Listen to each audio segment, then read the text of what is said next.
U.S. Cellular Field, where the third-place White Sox will take on the third-place Los Angeles Angels of Anaheim. It's a beautiful night for baseball. Fairly nice crowd on hand as the White Sox take the field. We'll take a look at how they're going to line up for Mike Scioscia's Angels.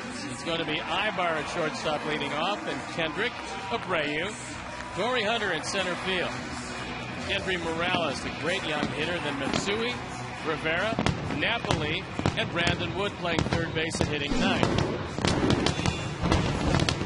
The Jimmy John's defensive setup, and how they'll line up behind John Danks, left to right, Pierre, Rios, and Jones in the infield. Nix gets a nod at third with Ramirez, Beckham, and Konerko. A.J. Pierzynski behind the plate, and the Toyota starting pitcher is John Danks. Here's a look at John. On for the 8th time. The record a bit deceiving at 3-2. His ERA is sparkling 2.25. See right-handers not doing anything with him. That's because of that great straight change.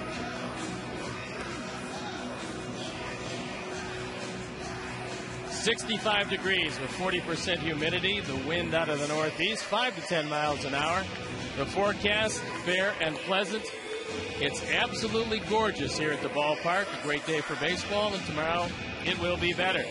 The umpires for tonight's game: Marvin Hudson behind the plate, Darrell Cousins at first, Jim Wolf at second, and Todd Tischner is at third. So as they throw the ball around the infield and John Danks gets ready, I'll throw it over to my play-by-play partner, Hawk Harrelson. All right, Stone Pony, thank you very much. And once again, good evening, everyone, and welcome to White Sox Baseball right here on Comcast Sportsnet Plus. First of this 2-game set, first of this brief 5-game homestand. Finish it off this weekend, right against the Marlins. So Eric Ibar, switch hitting shortstop, gets set to lead it off against our 25-year-old southpaw Johnny Danks as first pitch strike. Ibar comes in hitting at .236, a homer. He's driven in 5.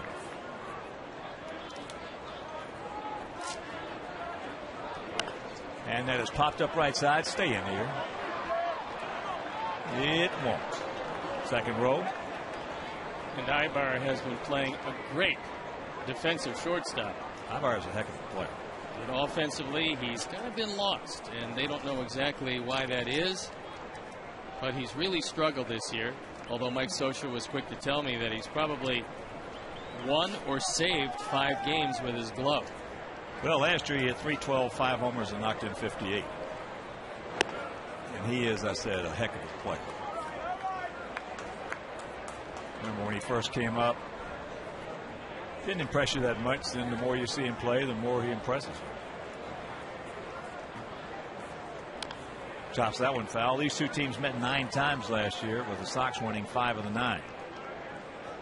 This is a much different Angel team as Ozzie looks on after dominating that series with the Tigers. Mike Scioscia on the heels of a 2-game losing streak for his Angels.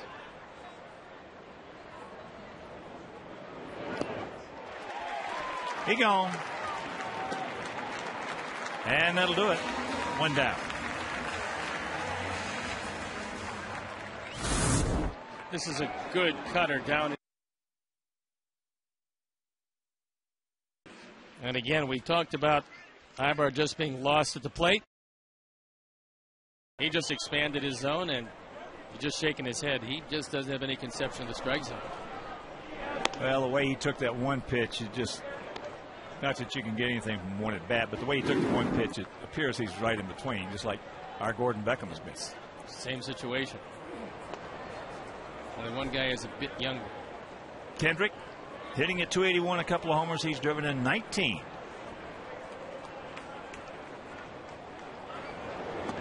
There's a strike, and here at beautiful U.S. Cellular Field, 330 down the left field line, 335 down the right field line, 375 in the gaps, and 400 straight away center. That's lifted into right center field. Alex broke back. Andrew Didden comes in, makes the play, 2 down. This is a time when you just don't want to walk anybody because the lights haven't really taken hold yet. The advantage very much to the pitcher. And so if you can get the ball, throw it, get as many innings as you can in early, I think the pitcher has a big advantage. I don't think the hitter can see the spin on the ball real well right now. Well, I've never known a hitter that like to hit this time of day. Not one. Remember Nolan Ryan in Anaheim? Oh, don't even go 6 there. o'clock start? Don't even go there. That was overkill.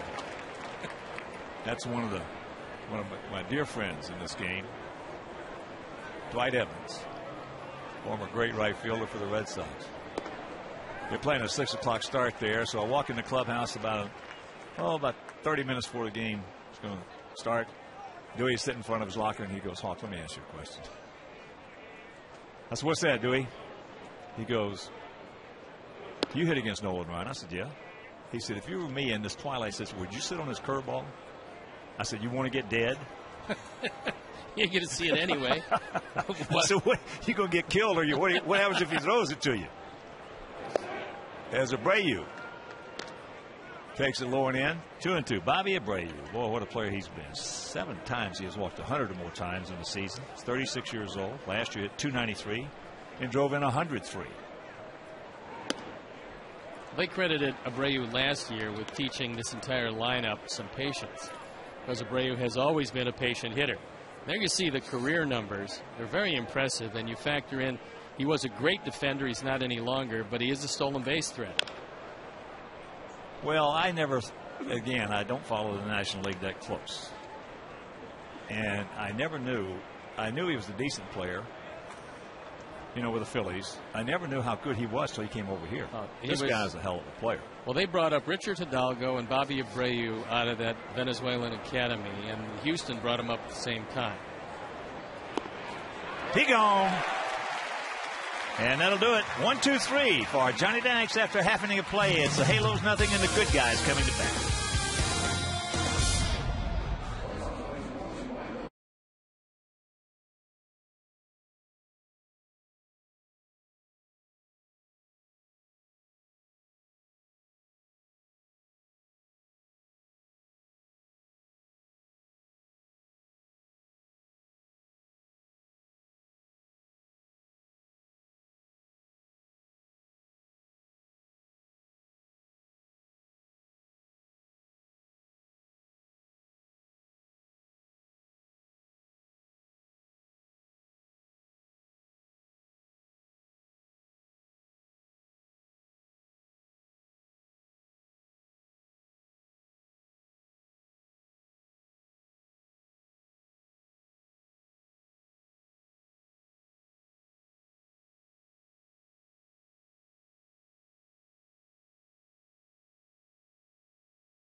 Jones with Paul Konerko hitting cleanup, then Rios, Pierzynski, Quinton, Ramirez, and Gordon Beckham in the lineup at second base hitting 9.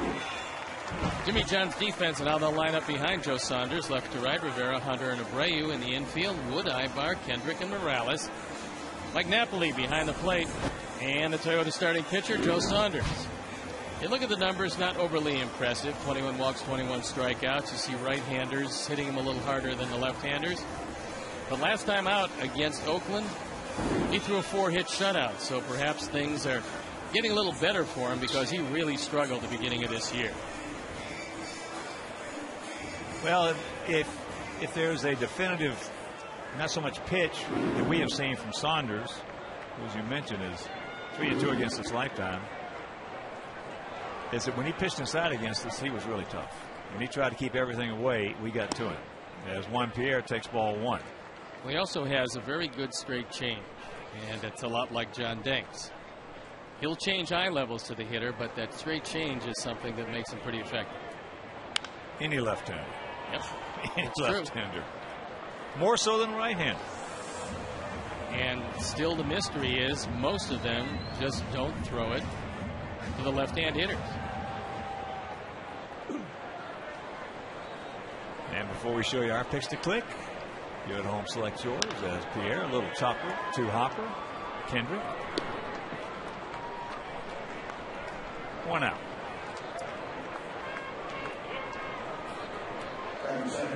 That'll bring up Jason Nix. Jason hitting at 200. 3 for 5 lifetime against Saunders. And the Senator was, prior to the game, we were making our picks to click, explaining why he wasn't going to go with so-and-so and so-and-so and so-and-so. Yeah. Until I was writing down the numbers. I honestly did not see that. You know what hurts? No, I'm serious. I would never have done that. There's a strike. The Knicks is 3 for 5 lifetime against Saunders, and of the 3 hits, none of them stayed in the park.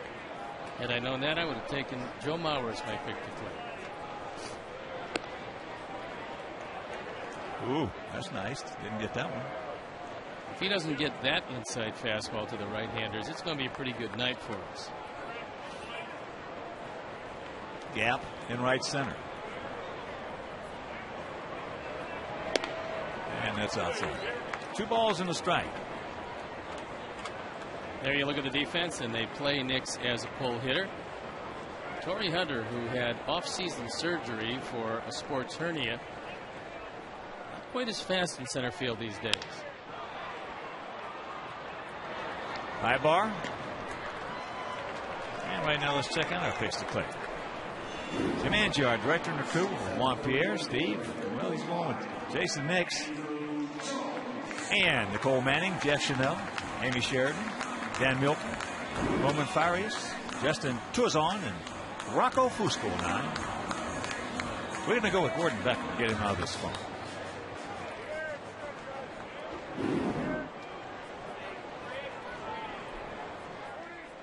Andrew takes a breaking ball. No.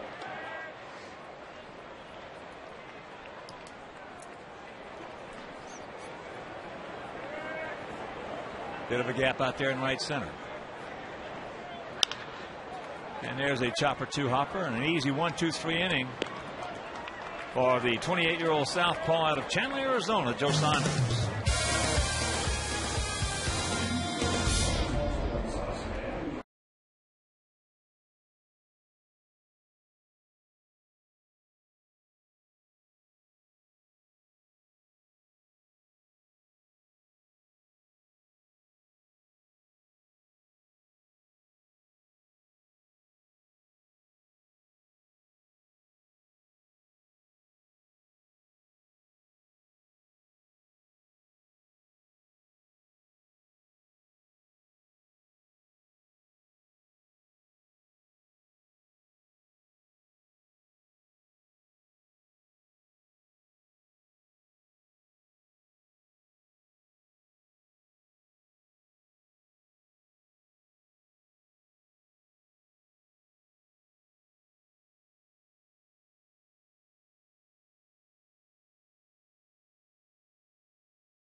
All 107 seniors at the all-boys school are in attendance. They will be graduating and going on to college. Congratulations, all you young men. First pitch low and away to Torrey Hunter, 34-year-old veteran. And that's out of play right side. Hunter hitting at 282, 6 homers. He's driven in 24. And he's been a very solid player for these Angels after coming over as a free agent. Of course, he had a great career for the Twins. But like in years past, when the Twins had a player like Hunter, they let him go. That ball hit in the right center field. Alex going hard. Yes. No, he drops it. That's done it. There's a play that should have been made, as Alex will be the first one to take. Well, unfortunately, that's going to be E8.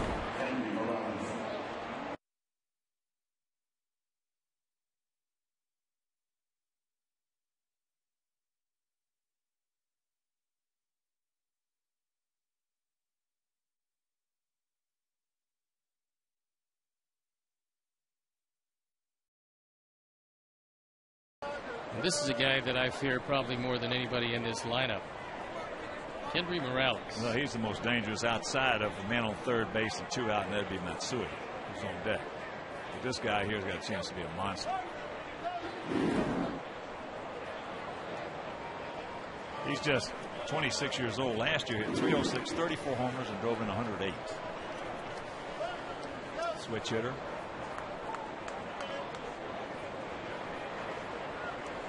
He's been much better. In fact, over 100 points better from the left side than the right. Most of his power coming as a left-hand hitter. Makes low ball 1. Well, Johnny's just going to have to. We're going to have to get some of our guys to pitch over some of these mistakes that have been made. They should be used to it by now. There's been a few. Well, he's trying to take it to the right side. Shanks it into the seats.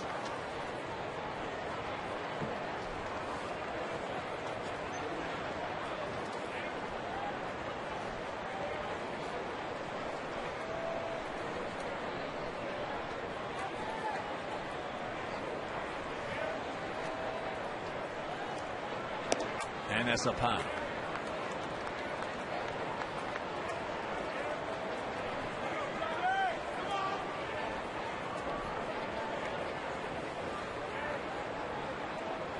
Hunter has not had a particularly big year stealing bases.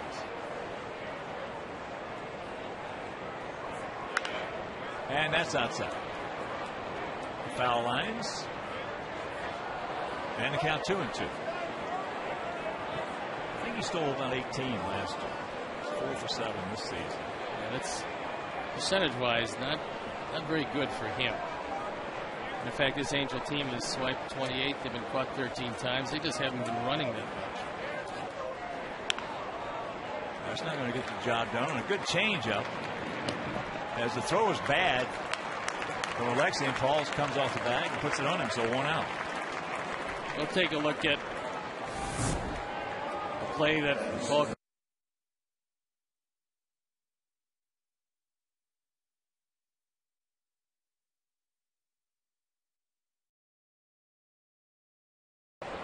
When he decides to throw it over there with something on it, he throws a strike to Paul. Yeah, when he lollipops it over there, most of the time it's in the dirt. I can't quite understand that, but that's what's happening. And here is the best clutch hitter on this team right here. In fact, since his time in the States, has been one of the best clutch hitters in the American League. In the first 3 weeks of the season, he started out unbelievably well, and lately he's having a hard time covering that ball away.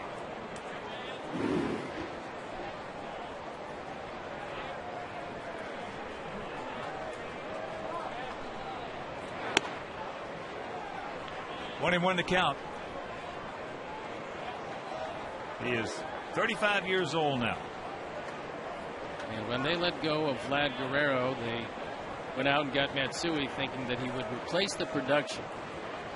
At this point, it hasn't worked out quite as well. Well, we always talk about certain teams where they have a big name slugger, but yet he is not the one you fear in the 7th, 8th, and 9th. When he was with the Yankees, this is a guy you feared in the 7th, 8th, and 9th. There's no doubt. 2-1.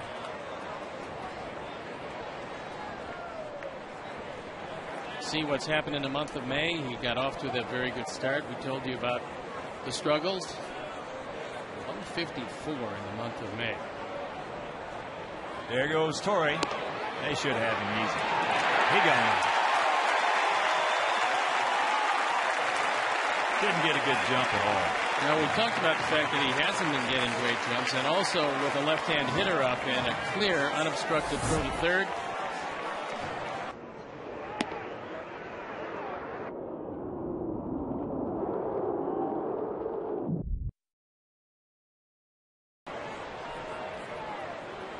And the 3-1 count. There's a strike. Well, we talked about in spring training. In my opinion, this just was not as good a club coming out of the spring as they have. First time I did not pick the Angels to win that division in a long time. He gone. Third strikeout for Johnny Banks. Remaining a half, not out.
.91, that's a good sinker for him. Paul Konerko gets set to lead it off. Paulie hitting at .262, 13 homers, 29 driven in.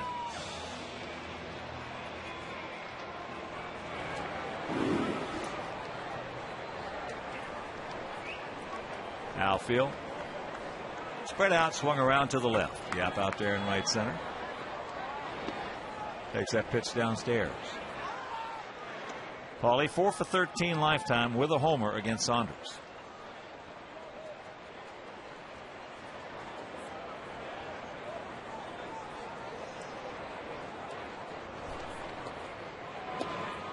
And the count 2-0. Tampa Bay leading the Yankees 6-0 in the Bronx, top of the fourth.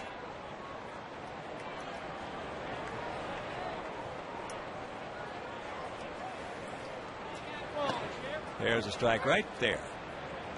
Boston leading Minnesota 2-1, bottom of the fourth at Fenway. That Tampa Bay team is a really good team. They're trying to win their 5th in a row and give themselves a 4-game lead over the Yankees. That's in the gap.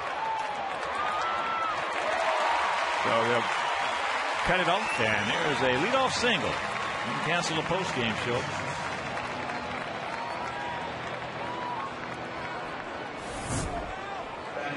Saunders is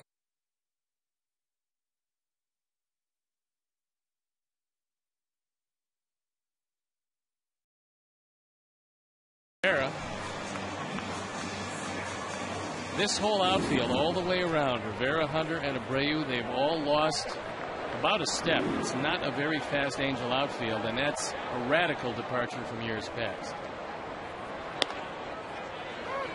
First pitch strike to Alex, hitting at .308, 7 long ones. He's driven in 18. Alex 5 for 18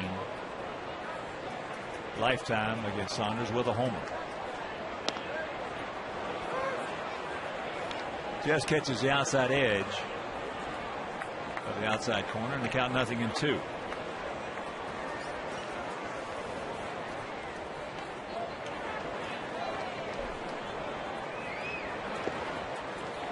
That's low. Napoli keeps it in front of him. Just a beautiful evening here in the beautiful city.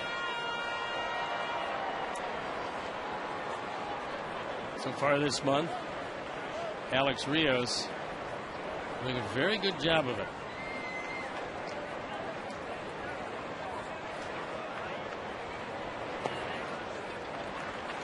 Getting back to that Tampa club, the whole thing, you know, we talk about how it's just a battle of the bullpens today.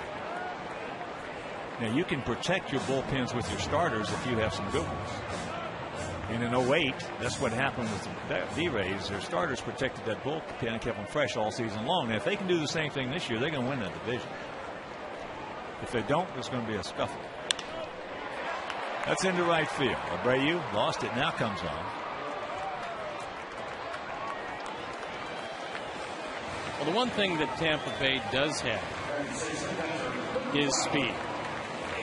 And in that ballpark that they play in, you have to have speed on the artificial surface. When you take a look at their team and you see that guy at third base who doesn't have speed but hits everything out of the ballpark in Evan Longoria, then you've got Crawford. He runs real well. Bartlett has solidified their entire infield. They just have a good, solid team all the way around. Well, I think the speed in Tropicana Field even equates to defense more so than offense. No question. Because of the fact that Tampa Bay can go from first to third in that ballpark in their own offense. They can score from their own second on offense. But when they're in the outfield on defense, it's hard for you to go from first to third or score from second to home. They got a guy in center field with a gun, and B.J. Upton, who can go get him alley to alley, and that certainly helps. That ball lined hard. The base hit. Get by him. It will. Paulie, he's chugging, coming around third. Now they're going to have to hold him there. And a good thing they did, because just a decent throw would have got him. Doubled by A.J.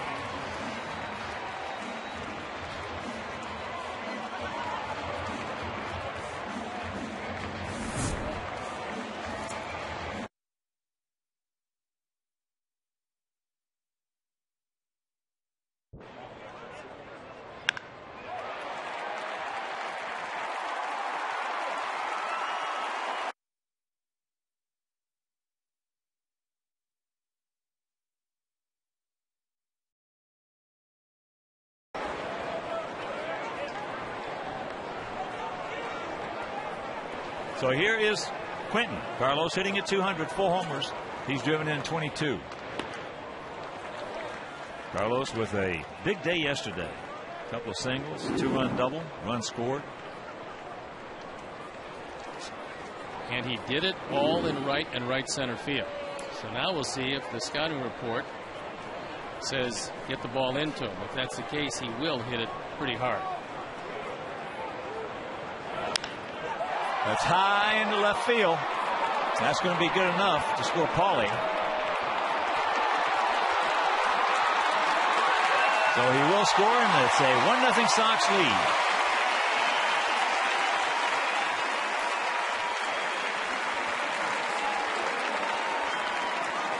A guy hitting 200, 23 runs batted in is a pretty good number. And that's what Carlos Quentin has as he drives in his 23rd. And more important, the Sox take an early lead. That's the whole key. We went through all of April very seldom in that situation, getting that man in. Very seldom. Don't stop now, boys, as here's Alexei.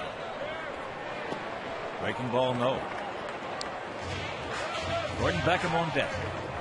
But it's just nice to see. You know, obviously, when you get them in on first, second, and third, and just one out, you'd like to see a couple get in there. But just get the one. Don't get greedy.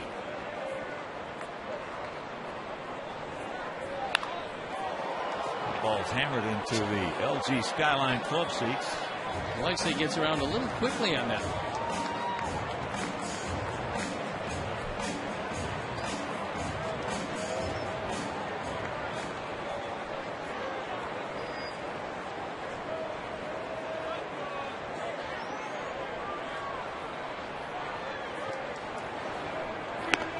High and wide, and the count 2-1. Outfield about equidistant, slightly to the left. Well, they're not going back to the bag for AJ. They're allowing him whatever lead he wants. And a good secondary lead is important because these guys throw the ball fairly well in the outfield. Watch out. 2-2.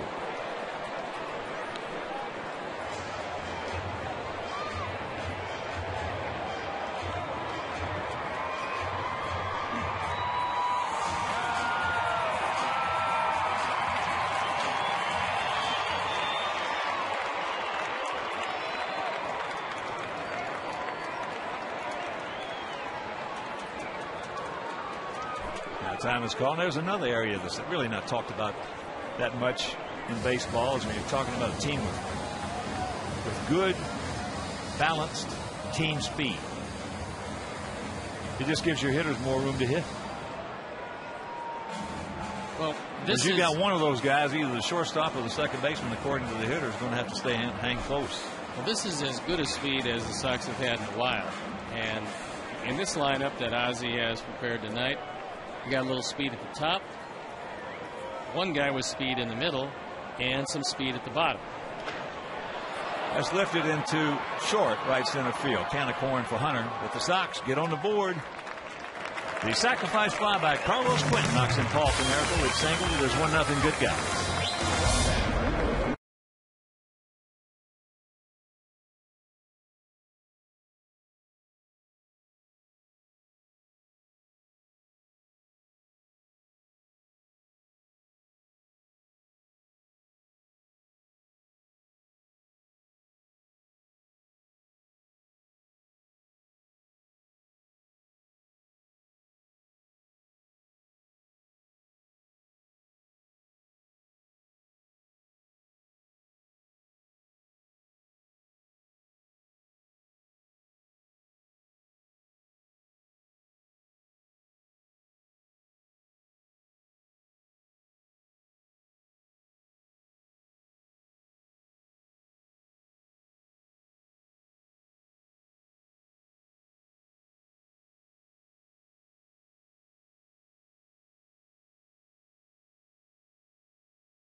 We're into the third inning. Sox lead at 1-0. It'll be Rivera, Napoli, and Wood to face Johnny Danks.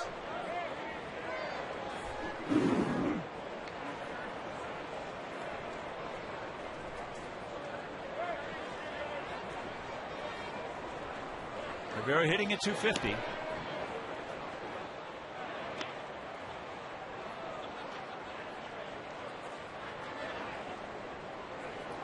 Speculation is that eventually they're going to wind up platooning Rivera. He's had some decent luck with the left-handers and very little of any luck with the right-handers.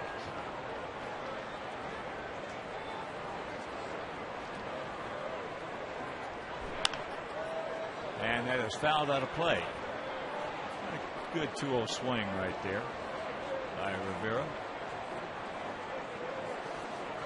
Last year, he had 287, 25 homers, and knocked in 88. If you look at those numbers, although he's hit the 3 home runs, much better against the left-handers.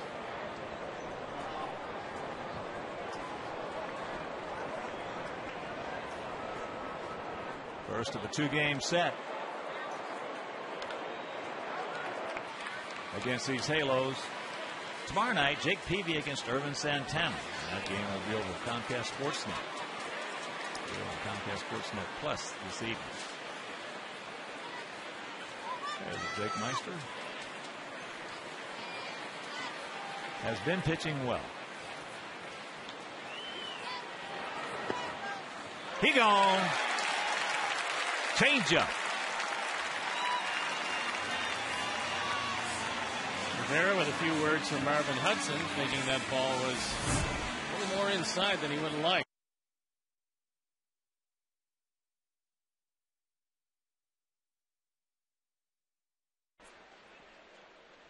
You can see where he might be a little unhappy. So 4 punch. Mike Napoli hitting at 226, 3 homers. He's driven in 9. Last year hit 272 with 20 homers. They can hit him just about as far as anybody. Very strong guy. And Scioscia said that he has the ability to get the ball down to second base pretty quickly. They got him at 1.88 the other day. But then he said they'll get him at 2.10 at times and wonder why that's happening to him. Because 2.0 is Major League average. He gone. Napoli getting a chance to play a little more as Jeff Mathis has a broken bone in his. The breaking ball sets him up, puts him down.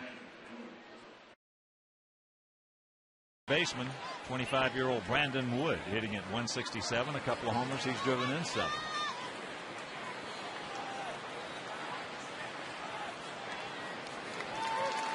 Takes a curveball strike. This is a guy with a lot of power also. Always showed power in the minor leagues, has not showed it in the major leagues. They hit 22 home runs last year at Salt Lake City. But a couple of years ago at Cucamonga, Rancho Cucamonga, cranked that over 40. And that's popped up behind second base. Alex takes control as he should, makes the catch. 1, 2, 3 inning for Danks, and he leads it 1-0.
Peckham will lead it off here in our half of the 3rd inning. 1-2-1 for us. No runs, no hits, no errors for them.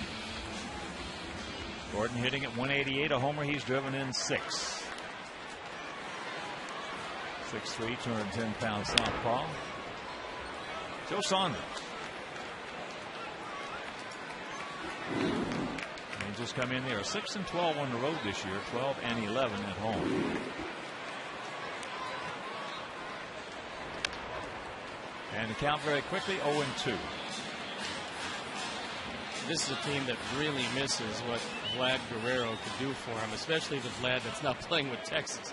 That could be a huge difference. Subtracting him from the Angels, adding him to the Rangers. Low and away. Well, they lost some big components to that successful Angel team they've had for the last few years. Lackey was one of them. And Sean Figgins. I think Figgins has gone over Hawk, and I think he's fallen prey to what a lot of guys do to get a big contract to get out of their comfort zone, like Figgins had in L.A. Because he's doing nothing for Seattle. I know. He was a big part of this team. Big part of this team. Well, you never know. You know, that's one of the things about guys who have been playing for a while, all of a sudden have a couple of good years in a row. They were sought after in the free agent season. They signed for the big bucks. As that ball hit hard into right field, Abreu back, reaches up, makes the catch. That ball smoked by Beckham. Gordon does a pretty good job of going to the opposite field.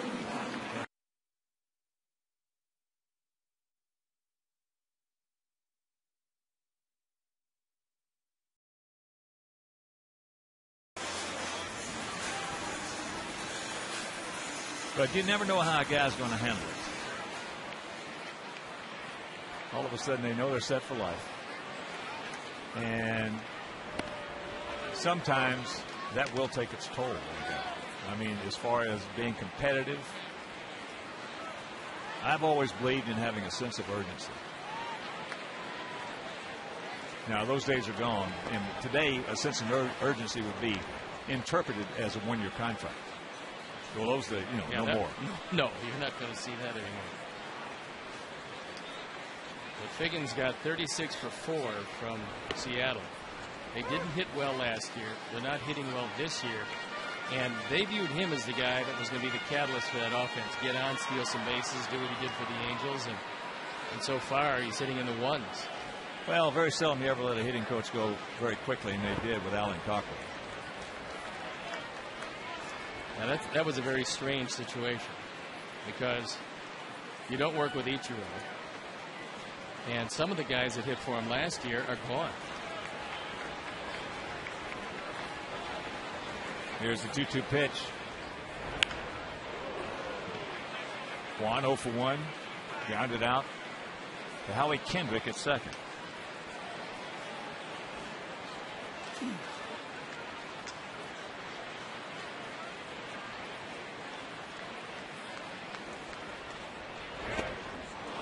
A little bit of a drop down right there. Got him upstairs.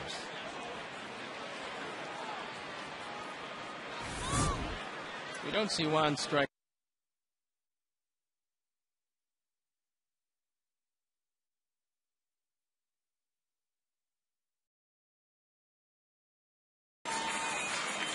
Drops just a little bit.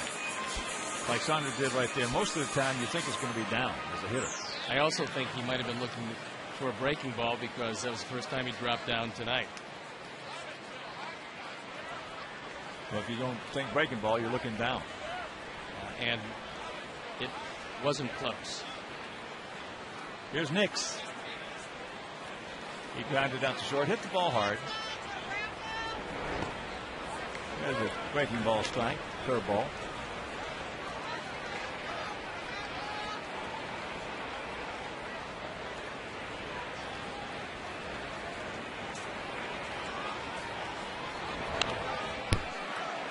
And the count 1-2.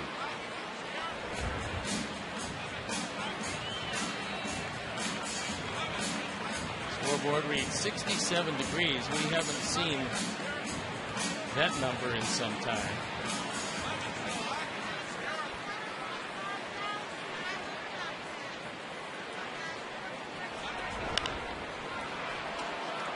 Pull the string, had him out in front on a changeup. And that'll do it. A 1-2-3 inning for Saunders, and it is still 1-0 White Sox.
This fourth inning is brought to you by the fourth meal from Taco Bell. Open 1 a.m. or later.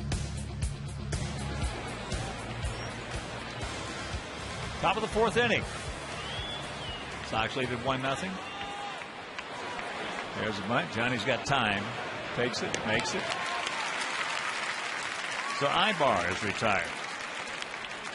Here's our CSNChicago.com U.S. Cellular text poll message question.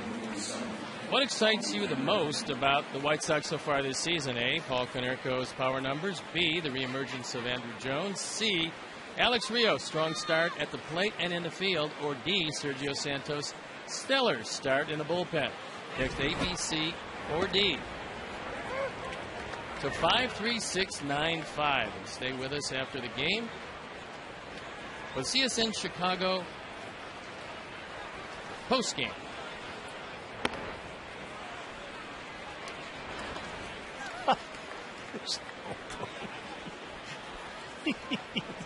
They really write them well for you. Yeah, this is good.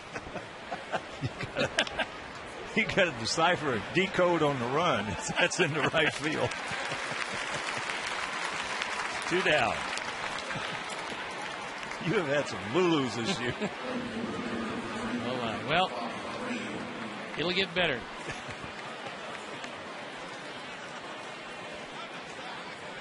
But you have handled it with grace and charm. Oh, yes.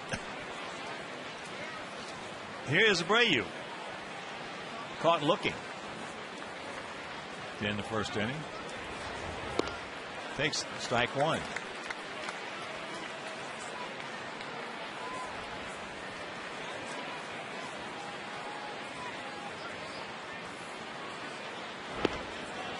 Just off the plate. Well, you never know how it's going to work out, but early in this one, John has had terrific stuff. I mean, it was right from Ibar leading it off.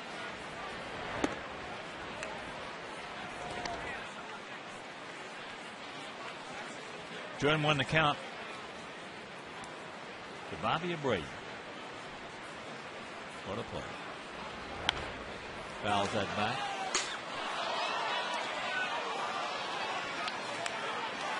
Abreu at the age of 36 is going to steal 25 or 30 bases this year.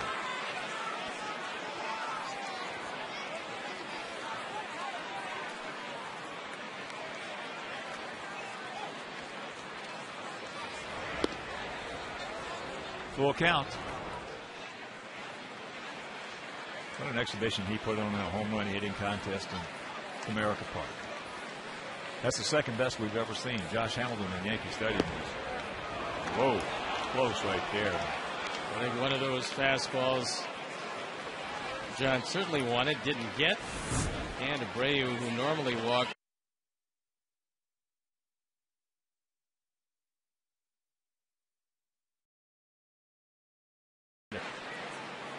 Seven times, 100 or more. That's really astounding. That's a lot of patience for a guy who can also hit the ball out of the park and drive home runs and run like he always did.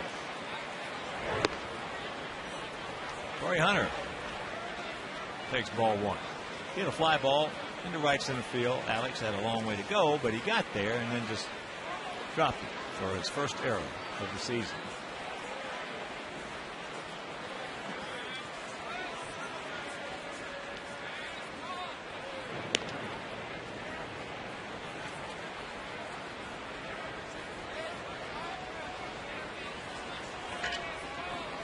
Bottom of the fifth in the Bronx. Tampa Bay 6, Yankees 1. Boston leading Minnesota 2-1. Bottom of the fifth at Fenway. And the count 2-0. Dino Weavell, the coach, down at third, going through his sequence. Well, this is where Hunter is going to look to try to hit one out. You just as soon stay away.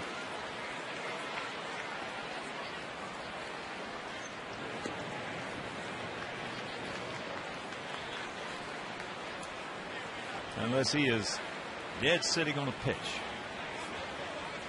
Pretty good numbers lifetime for Bobby Abreu.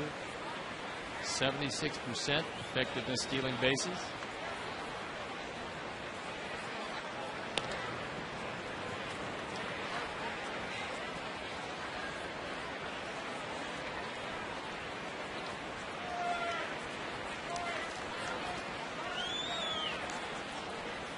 Pretty good lead.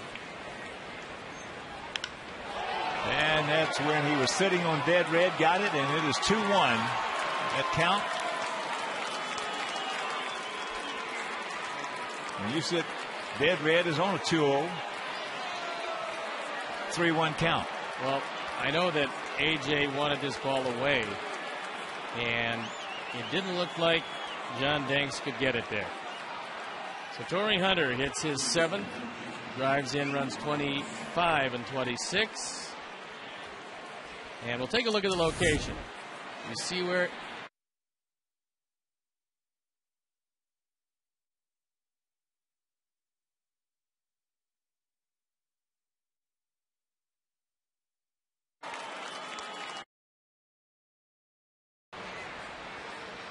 young hitters are guys that don't have that much experience, but when you get behind 34-year-old veterans 2-0-3-1, they're going to sit on that one pitch like he did. The chances are you're in trouble. John was that time and surrenders the lead and a no-hitter all in one pitch. And that's in the center field. So the walk to Abreu, the 2-0 fastball to Torrey Hunter, and it is 2-1 Angels.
.200 hit season.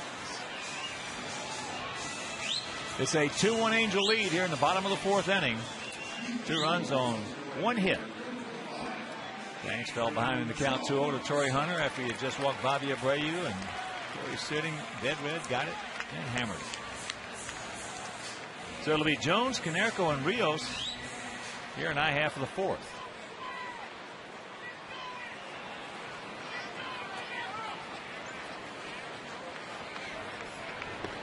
Checks it up. He did not get it. Darryl Cousins, the umpire at first.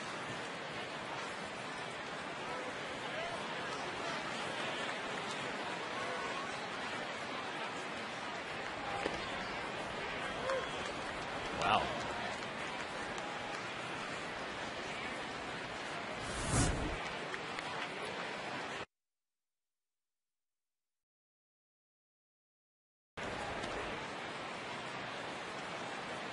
And the count 2-1.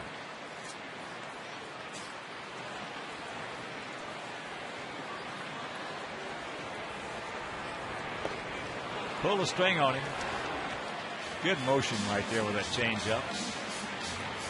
Saunders given up 7 home runs this year and now 48 in the 3rd inning.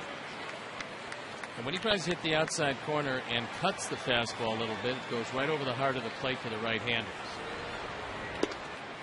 Got him. Good pitch there, it looked like. We set him up with a very good straight change and then froze him with a fastball over the inside part of the plate.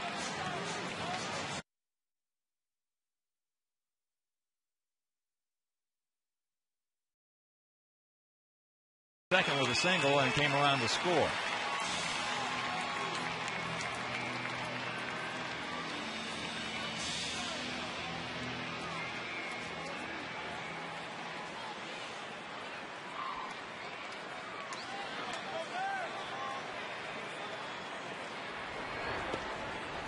Drops the hook on him.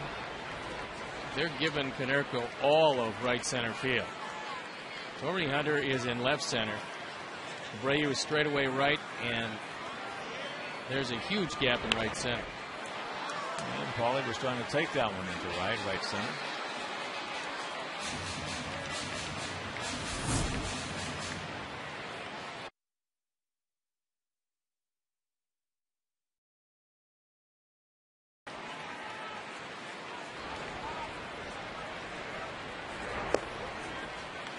Turns that changeup over, and this is low and away.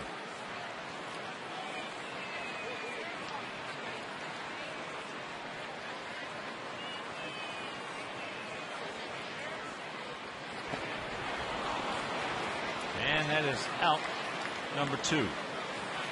Visit the official online shop of the Chicago White Sox, where you can browse the largest selection of official team gear, including the latest apparel, nostalgic memorabilia, and authentic classics for the whole family. Get your gear from the official source. Shop at www.whitesox.com, and, of course, accept no substitutes.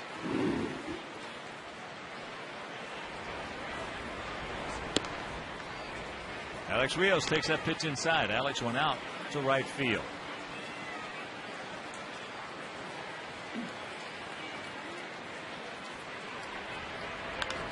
And that's popped up right side. So Saunders looks like he's found his rhythm out there, because he has retired the last 8 he has seen.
Way to 53695, and if you are the 500th texter, you could win $5 foot-long subs from Subway. Matsui takes first pitch strike from Johnny Danks. Matsui struck out swinging on a 3-2 fastball.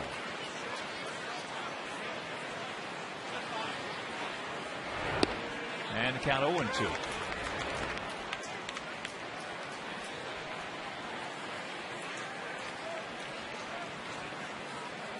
Base percentage of .308, and that's very un-Matsui-like.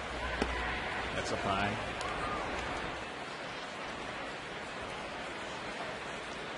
A long time ago, when he was just a youngster over in Japan, we covered the Japanese World Series. That's high in the center field. His nickname was Godzilla. And you could see at that point that he had a chance to be a heck of a hitter, and he certainly turned out to be.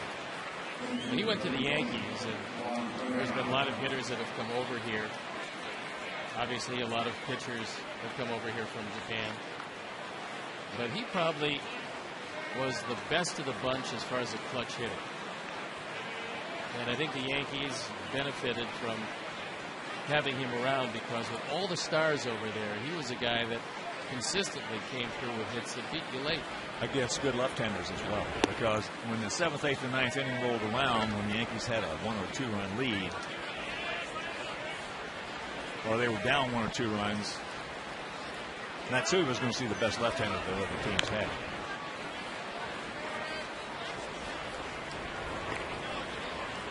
Well, he came over here in 2003, drove in 106 runs, then he had 108 runs, and he had 116. He was injured in 06. Broke his wrist diving in the outfield, but he played just about every day before that. That ball into left field. Stay in here. Yes! Juan with a nice timing jump makes the catch. That ball traveled well for one that sounded very bad off the bat. Nice play, Pierre. Rivera trying for a 6th home run, and he can't believe that Juan Pierre made that play.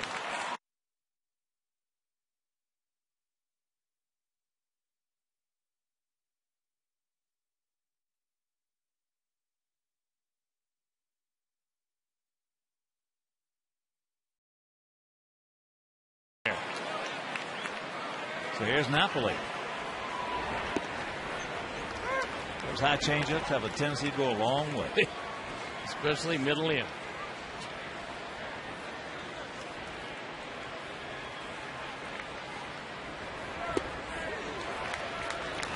And the count 0-2. Napoli now getting a chance to play more, and I asked Mike Scioscia about his play, and he said the toughest thing for him has been not necessarily swinging the bat, but understanding his pitchers, knowing how to get the best out of them, knowing which guys that he can work and when he has to go to the mound to talk to him, and all those things that go with catching every day. And with Mathis out, Napoli's getting a chance to catch more.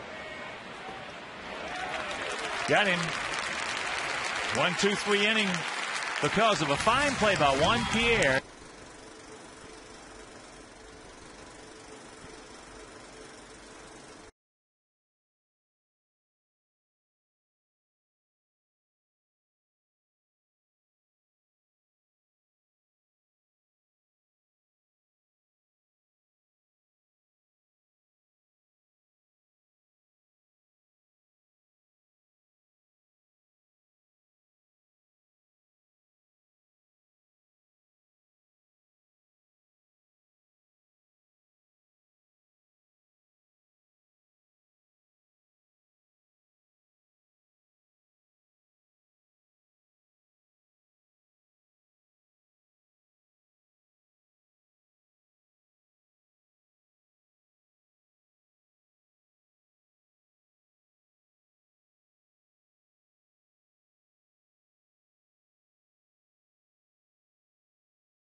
All right, Mark, thank you very much, buddy.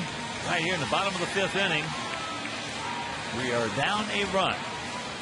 2-1. It'll be Brzezinski, Quentin, and Alexei to face Joe Saunders. AJ had a nice double back in the 2nd, setting up our only tally. Takes a curveball strike. about time to start some offense. There's only been 3 hits combined in this game. So both pitchers throwing well.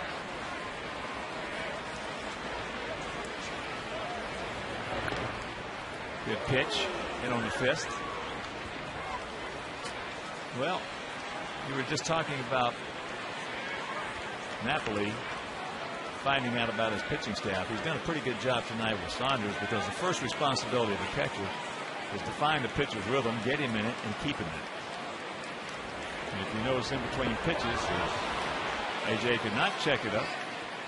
AJ wants the appeal, and he goes, I don't need an appeal. That's Marvin Hudson saying you swung. And there is no Ninth Circuit appellate court.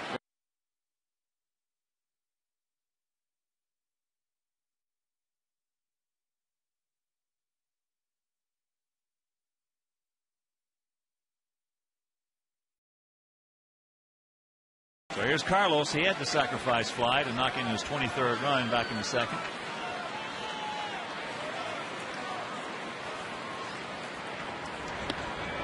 Takes first pitch strike.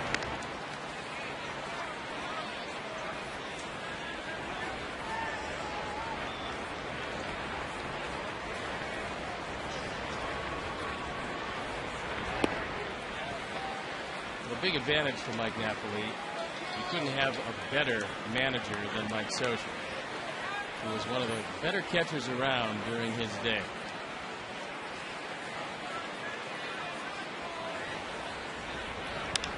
And that's into right field. Abreu. Here's our AT&T trivia question. Who's the only player in Angel history with 200 hit seasons? And the answer, Bad Vlad Guerrero. In 04 and 06. And he's in line to have a banner season with the Texas Rangers this year.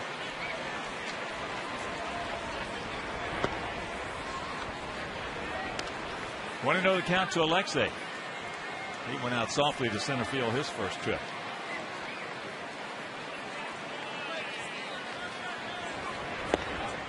Here's the strike.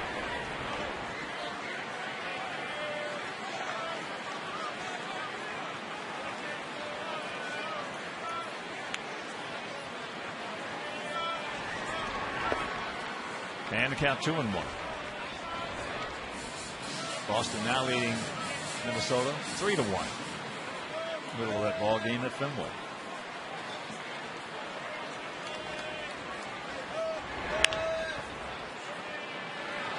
Had him out in front on the changeup, so that is now 11 in a row retired by Saunders.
replays on demand with Xfinity TV from Comcast. Don't miss the action. Call 1-800-XFINITY today. Brandon Wood leads off here in the top of the 6th. Turns it over, misses low and away with a change up. Wood 0 for 1, popped up to center field his first trip. And he's really been struggling. Now, Mayciris Turris, who was playing third base, got hurt. He's not going to play in this series, but probably they will activate him very soon after that. And they might give Wood a bit of a break. Nice pick right there by Nix. High throw, but Cawley is right there. Nice play, Jason Nix. This was a tough hop because you have to.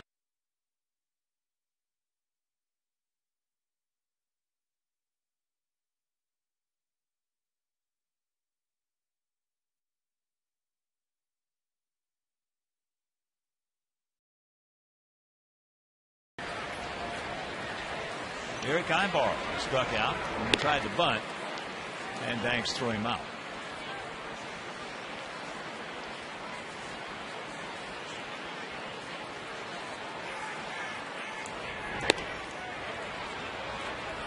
Just off the corner.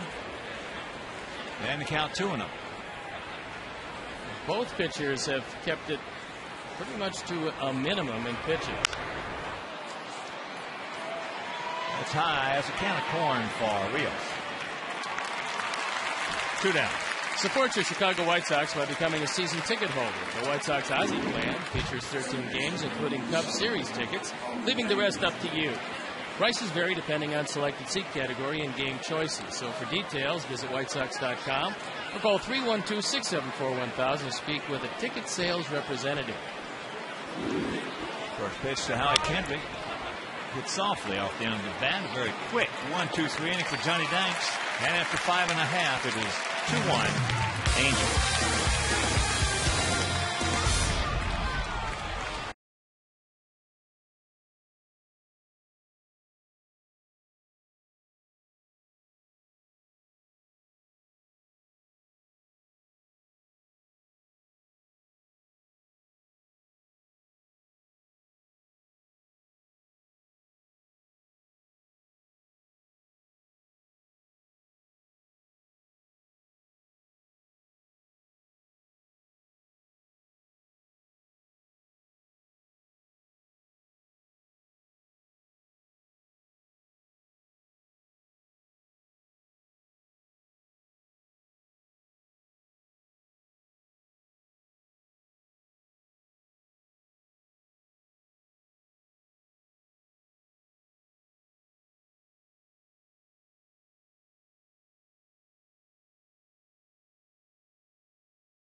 Town favorites, plus locker room interviews and Coach Q's post-game remarks.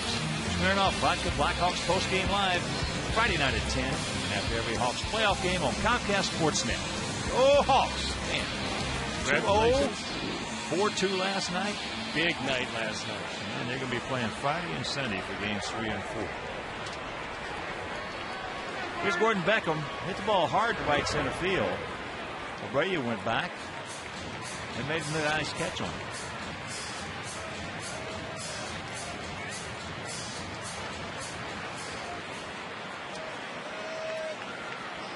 Two runs, 1 hit, no errors for the Halos. 1 run, 2 hits, 1 error for us. And the count 2-0. That 1 hit, if you're just tuning in, a 2-run homer by Torrey Hunter on the 2-0 fastball from Johnny Danks.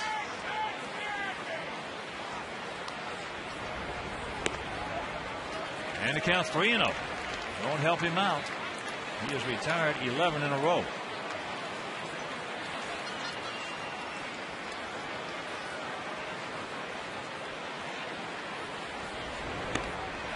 Not even close. So the leadoff man, the dreaded leadoff walk, aboard. Enjoy a day at U.S. Cellular Field with family and friends. Individual game tickets are now on sale. Visit www.whitesox.com or call 866-SOX-GAME. Here's Juan Pierre. He was grounded to second and then struck out on the fastball up and in. Outfield, short, swings around to the left. Juan Rivera really short in left field.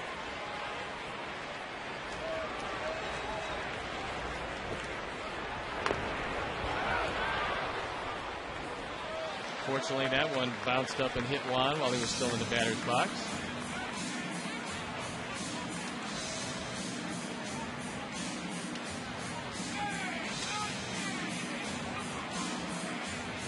With everybody shifting in the infield, it's not really a bad time to use the hit and run. Morales is in close at first.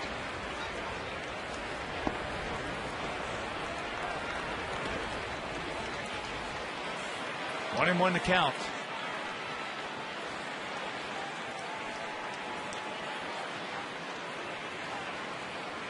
Gordon can get a pretty good lead.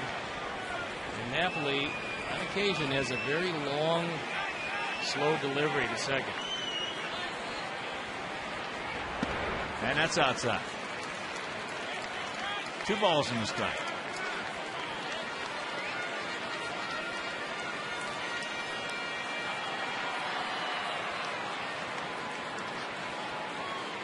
Boy, what a gap out there in right center. You don't see much better than that.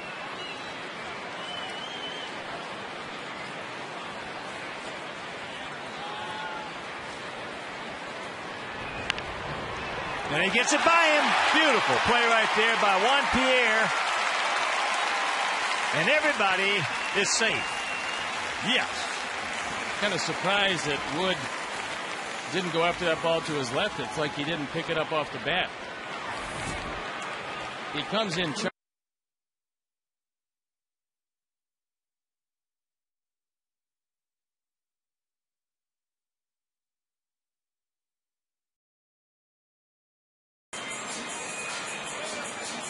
So now,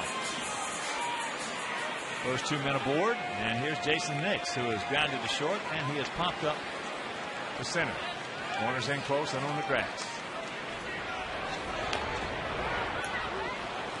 And that's foul down at the plate. Not a good effort right there by Jason.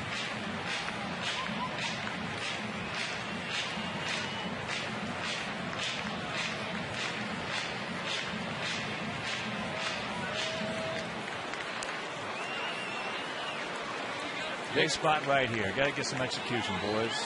Jason does not have a sacrifice this year.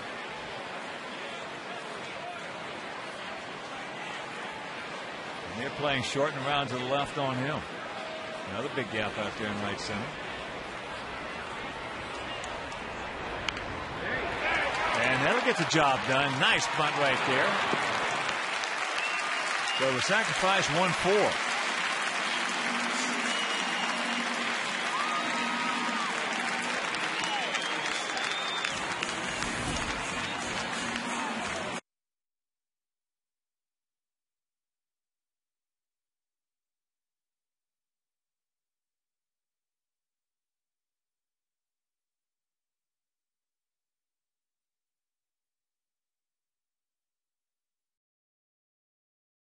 Out on strikes. All right, Andrew. Don't have to do too much right here, buddy. Not too big. Jammed him, ate him up, popped him up right side. Yeah, big out right there, 2 down.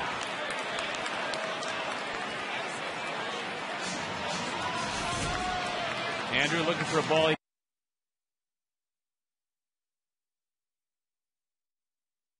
Hands in, unable to do so, and Lee takes a base hit. and the right man in a position to do it. The first base is open. He's got a lot of leeway right here, Saunders does. Paulie scored our first run. He singled and scored in the second. He struck out on a couple of good change-ups in the fourth.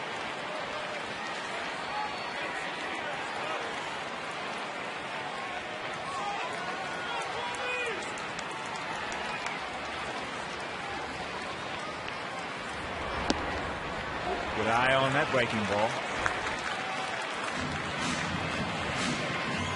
From a hitting standpoint right here, the thing you want to try to do is just stay on him and hit it right back through the middle.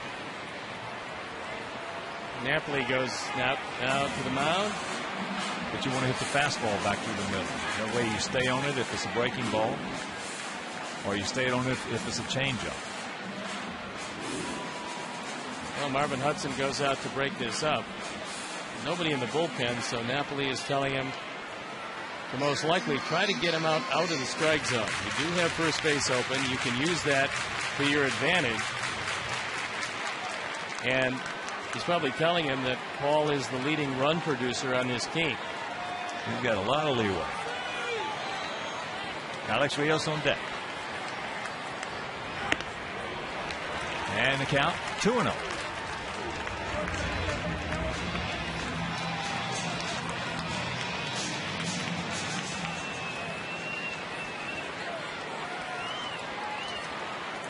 This is where the guessing game comes in between hitter and pitcher.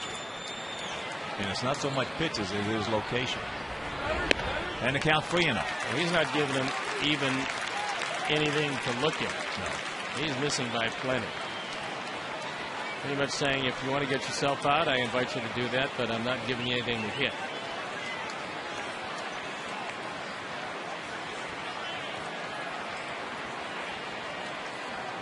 Well, 99 times out of 100, if you're looking location in a situation where you know first base is open and ducks on the pond here, 99 times out of 100 it's going to be looking fastball as well.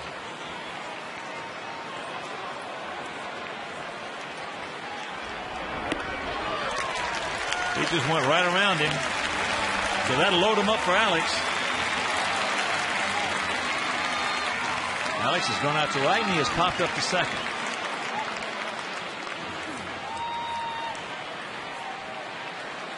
Mike Butcher comes out now to have a word with Saunders and how he wants to work Rios.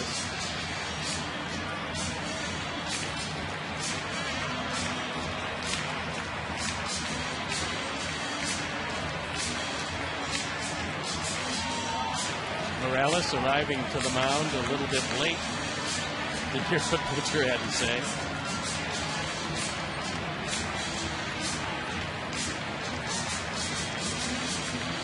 Good time to break it open for Alex.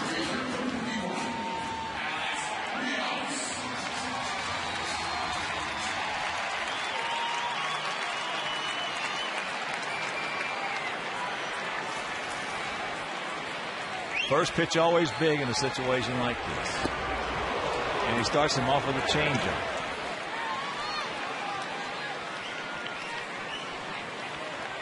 Boy, that puts about another foot on that fastball when you start off with the guy with a changeup. That was a good changeup.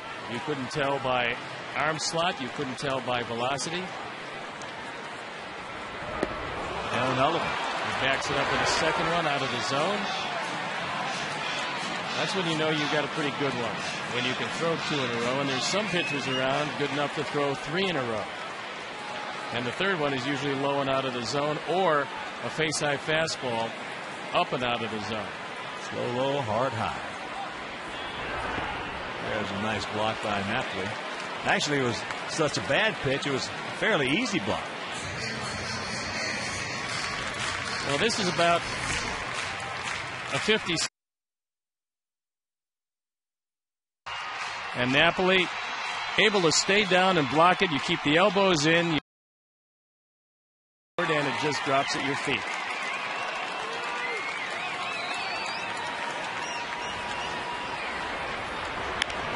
There's a little fister. It's going to hang up for him.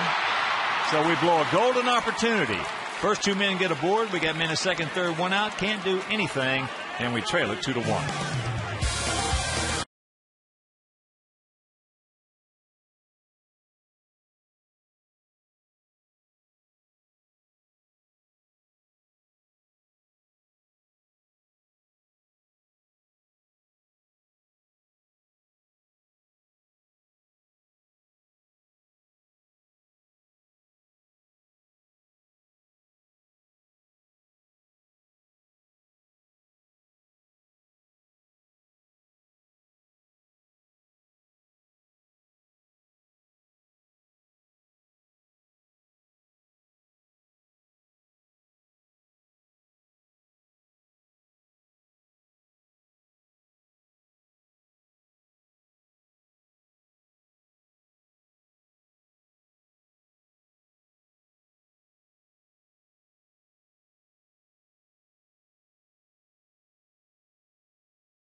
The 242-957. No purchase necessary. And message and data rates apply. Bobby Abreu leads off here in the top of the 7th inning. 2-1 bad guys. Abreu 0 for 1, but he walked and scored. I believe I told you last time, 7 times he has walked over 100 times in a season. We'll make it 8. It's 8 times. He split the season between Philadelphia and the Yankees in 06. Also 8 times he has driven in 100 or more. Johnny Danks has a 1-hitter, and he's on a short end of a 2-1 score. There's a strike, and the count 2-1.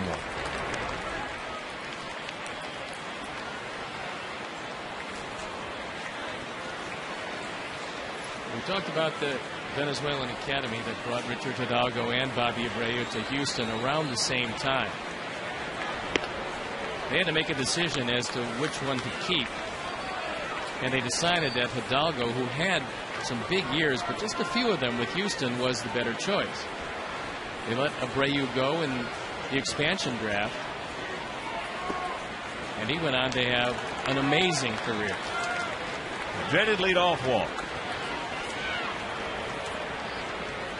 He's walked 2, and Abreu has got them both. So here's Hunter.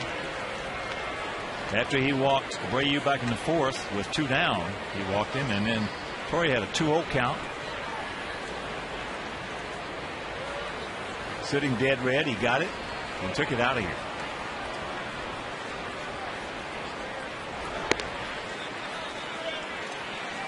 Missed it. Poof.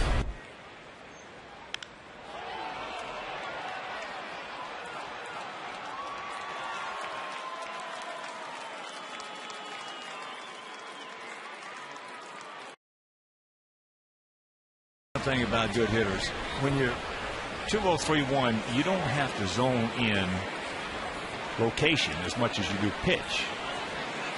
Now, if you want to turn around your 1-2 and you want to still zone in against a good pitcher, it's the location that you're looking at. But that takes experience to get to that point. Torrey's got plenty of those as Dino Evil goes through his set of signs. And Abreu has a big lead at first. And they got him picked off. So that could be a big pickoff right there. It looked to me like they were going to use a hit and run because Abreu had another step on that lead.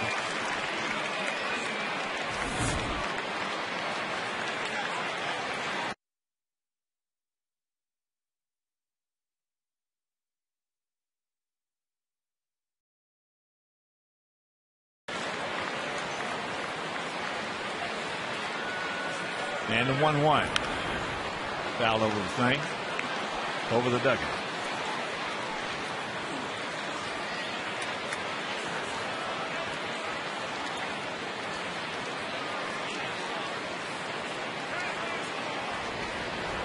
And that's high.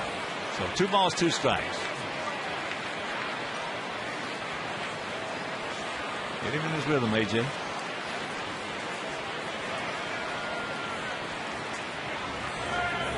Change up. He gone.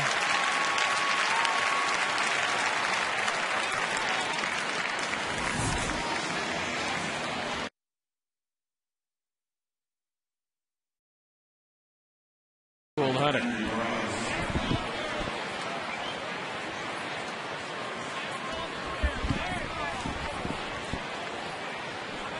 There you look at both pitchers with economical nights.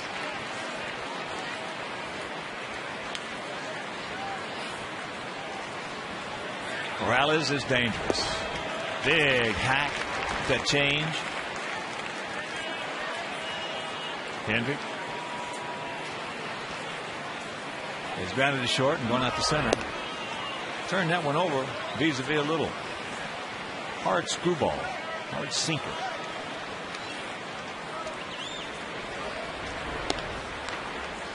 Tries to back it up with a changeup in the same location. 2 balls, 2 strikes, 2 out.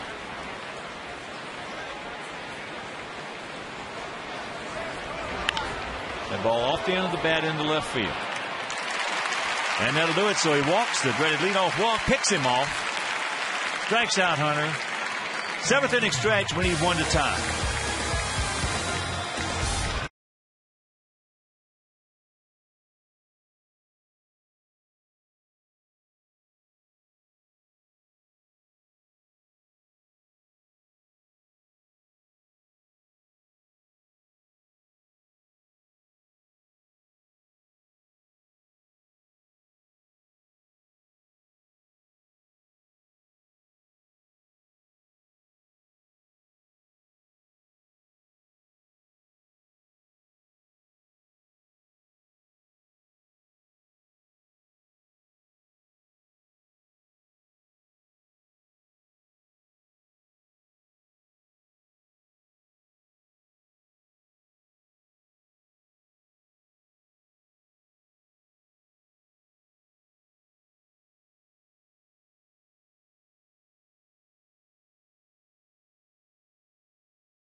Stop by the Comcast Fundamentals deck at U.S. Cellular Field for the ultimate game day experience. You can visit the Comcast dugout to see official White Sox equipment, take photos next to life-size player cutouts, and listen to updates about the White Sox pitching staff on the Xfinity Voice Dugout phone. All brought to you by Comcast. AJ 1 for 2, a double back in the 2nd inning. Will lead it off. Broken bat.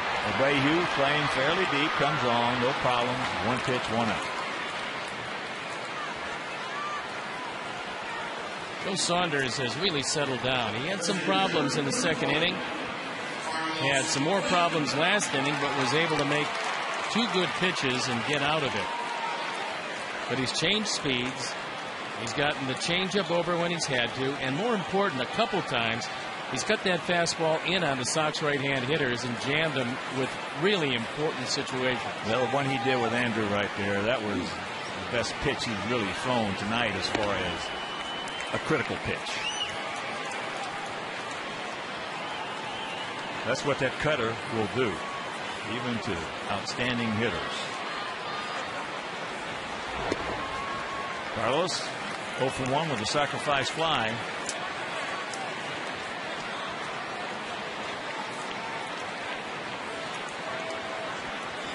He's in a situation now where he can look to try to drive one. He has not hit a home run in a while. Right here is where you'll look for the pitch more than location, as that's into left field. Didn't get it. But he didn't miss it by much. No. It's 1/30th of a second. Just missed that ball. Actually broke his bat. And Rivera was able to go get it. You see where now. And Carlos trying to get to it before it got too far inside. Wasn't able to get. Too quick out, and here's Alexei.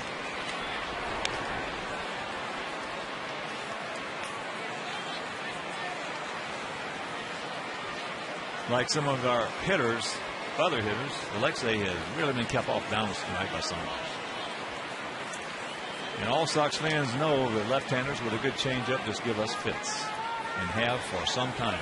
Well, Saunders falls into that category. He started off very rough this year, but last time out was his best performance by far, and he's backing it up tonight.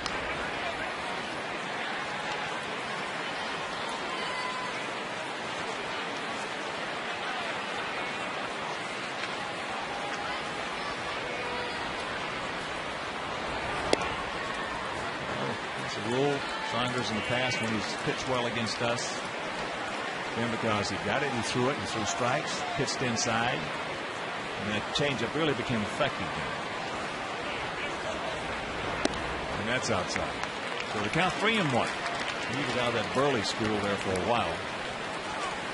Get it and throw it, throw strikes. And from the side there, a little bit like Dave Righetti.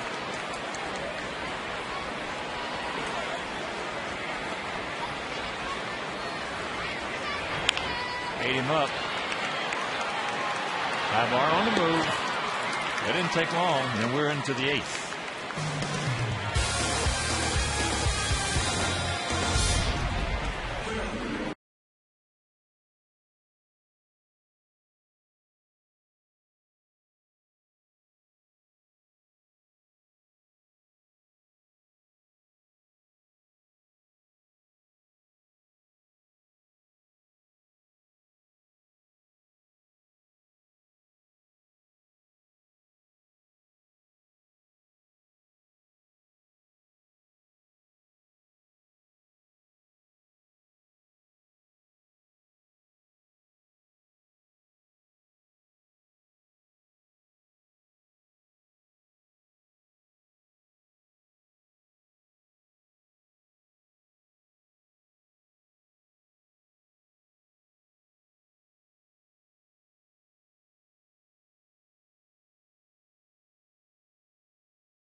All right, Mark Schanowski. Thank you very much. The Mark Schanowski. As we get right here, top of the 8th inning. 2 runs on 1 hit for the Halos. 1 run on 3 hits for our Sox. Hideki Matsui has struck out. And he's gone out to center. First time that John has fallen behind on him.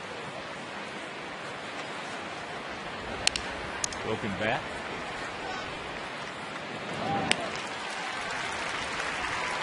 Here's our Home Depot doing more on defense, and it came off the bat of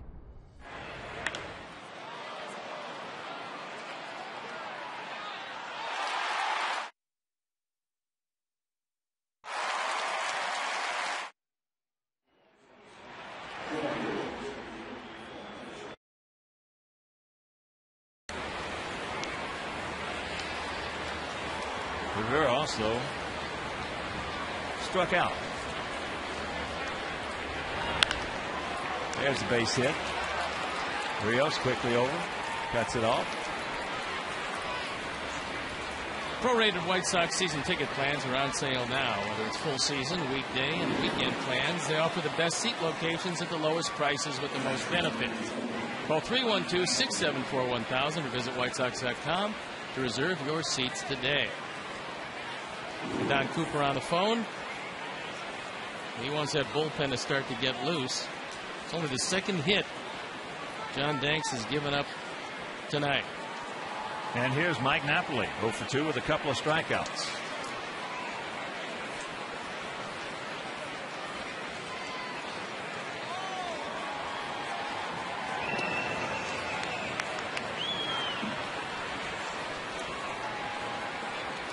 Tony Pena loosening in the pen.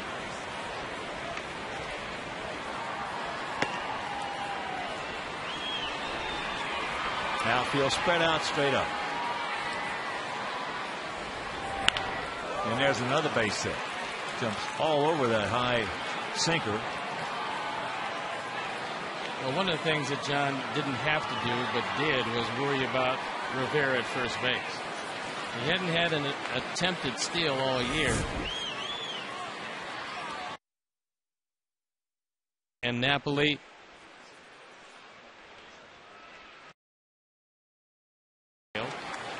and it's back-to-back singles.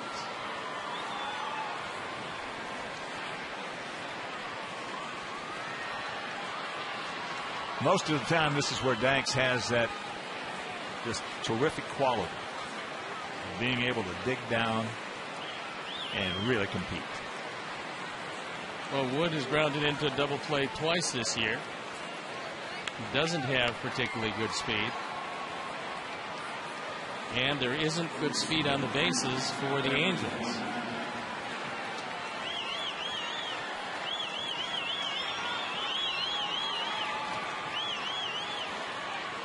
Wood has popped to center. And then Jason Nix made a nice play on him back in the 6th inning.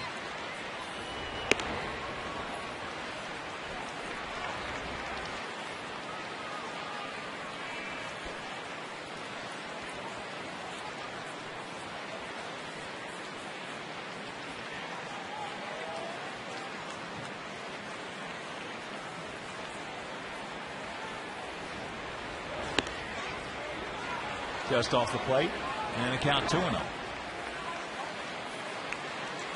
So he's getting himself into more trouble right now, giving up the 2 1-out singles and now a 2-0 count to a young man who's really struggling.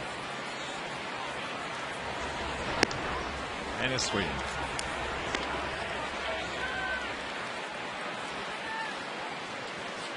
Eric Ibar in the on-deck circle. Much better right-handed than left-hand hitter, which after a walk would probably bring Tony Pena into the game. There's one. However, with a good man for 2 up, just throw the ground ball and get out of it.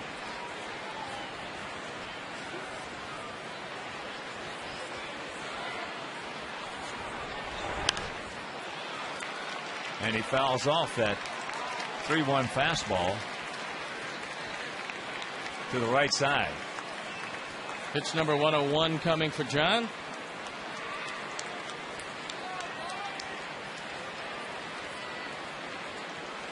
On the change up right here, and he's gone.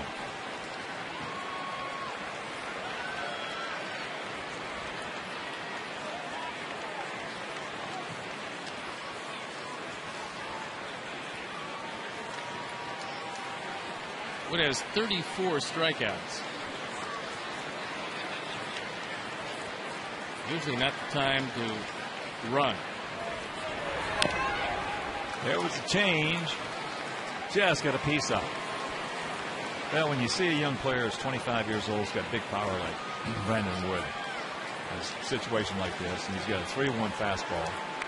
He fouls it over first base dugout. You know he's scuffling. He's scuffling. Because you can only look for one thing in that situation. He got it. He gone. Change up.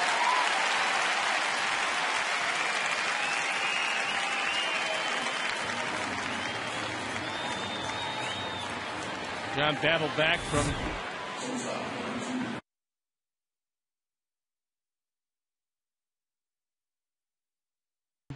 and now has to navigate his way by Eric Ibar and get out of this inning with a 1 for Johnny Danks.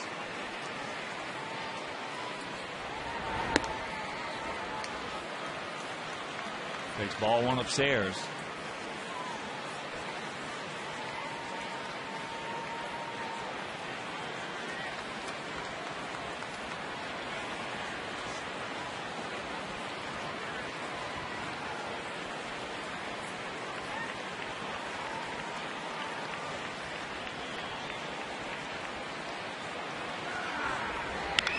Ball hit hard. Hicks knocks it down, picks it up, goes to second, throws it away.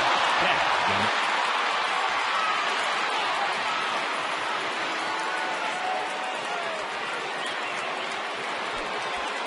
3-1 Angels. I don't think that Jason had a play at second base. He might have had a play at first. But in trying to rush the play, he threw it wide of the bag. No chance at all for Gordon Beckham.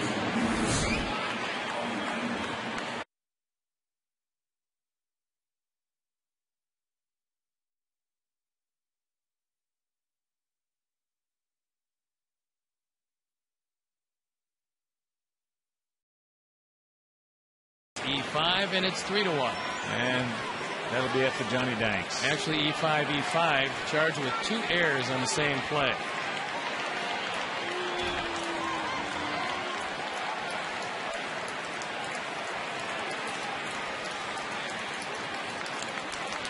What a job by Johnny Danks.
Sports Night presented by Dex. Coming up tonight after U.S. Cellular White Sox postgame live, we hear from the Blackhawks as they return home from San Jose with a 2-0 lead in the conference finals. Plus, complete Sox and Cubs recap. Join Mark and Luke for Sports Night presented by Dex tonight after postgame live only on Comcast Sportsnet, fans' best friend. Tony Pena on to face Howie Kendrick. And this becomes the biggest situation of the night. You got to get out of this with runners at second and third and keep it a 2-run deficit. So a big out. Well, you got Bobby Abreu on deck, so this is the man you want. There's a strike, and the count evens. There you look at Tony Pena on for the 14th time, the ERA 5.71. Left-handers have had no shot against him, and right-handers have hit him okay.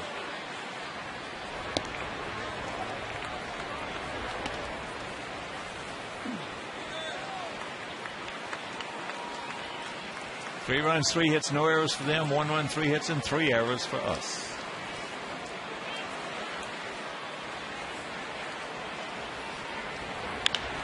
Ground ball, tough play. And he makes it, but they pick up a gift run right there. A big run, and we trail it 3-1.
Inning, and that was just a huge gift run right there.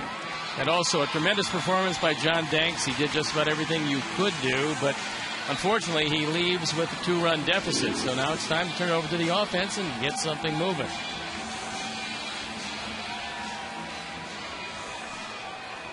Gordon Beckham will lead it off. He's 0 for 1 with a base on balls.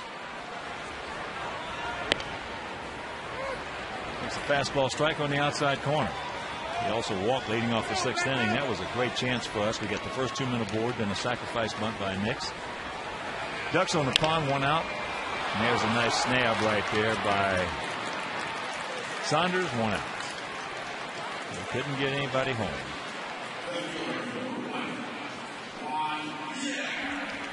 Well, here's Juan Pierre. 1 for 3. Had that beautiful bunt single. And also made a beautiful catch in left field. Once again, that batting average slowly climbed from the high ones, 248.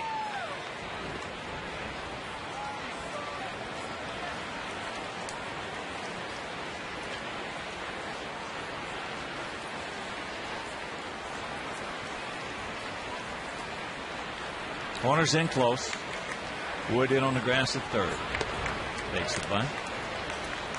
And the count 2-0. He's got Linebrink throwing in the pen.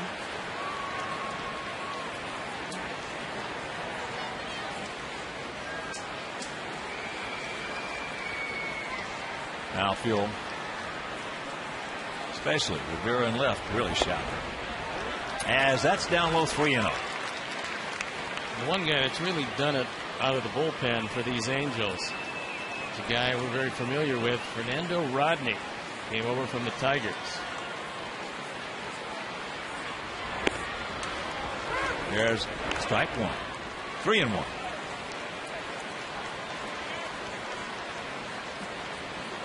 Seems like when we face Rodney, we get 2 or 3 guys on, but we can't score. He's had a very good year. And so far, Mike Scioscia is using Fuentes and Rodney almost interchangeably for closer. Call for a base hit right here, 1.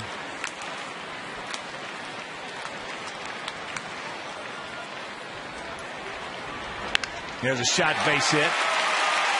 Get through, get by him. It's going to be at least 2. So the 1-out double by Juan Pierre.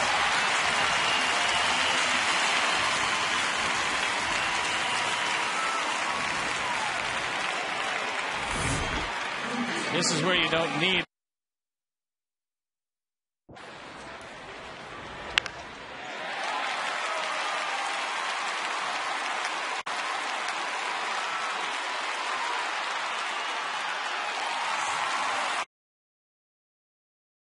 Going, and it looks like Rodney. Here's Jason Nix. He's 0 for 2 with a sacrifice bunt.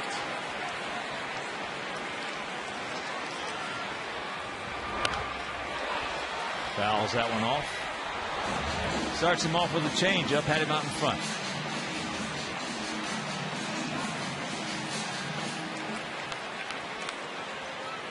There's a look at Rodney. Mike Butcher, pitching coach, out to the mound. Well, he wants to give Rodney some time to get loose. Rodney, who throws that fastball in the upper 90s and also has a great straight change. He's 3-0 this year. He does have 5 of the 9 Angel saves.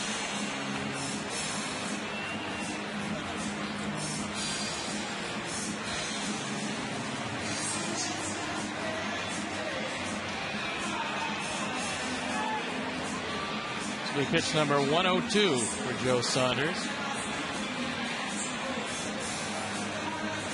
And you know what's on Jason Nick's mind? He would like to have a redeemer. It's a good thing about this game. You always get a chance for that redeemer. And it's a very lively night at the ballpark if you get the ball up. Pours it right there at 93. So very quickly to count 0-2.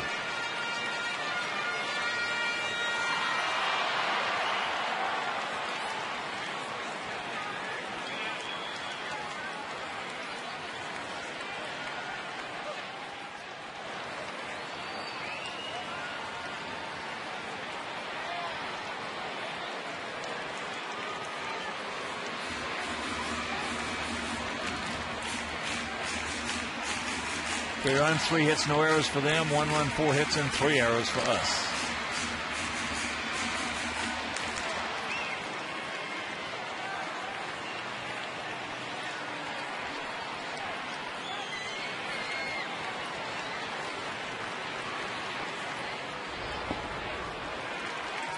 Napoli keeps it in control.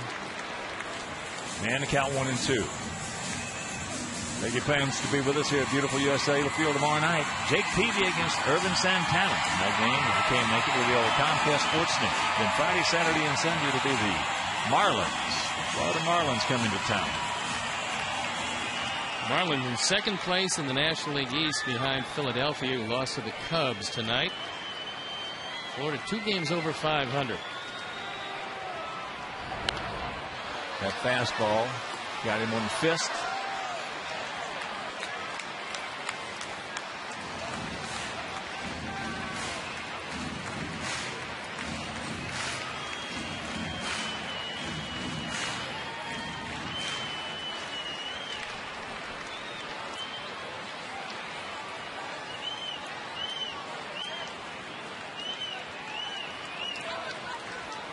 And once again, the 1-2.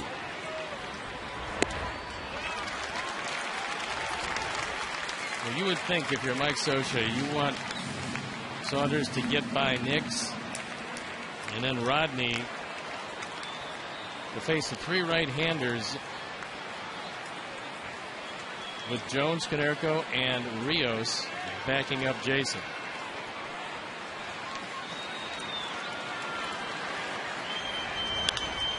And that changeup popped up right side.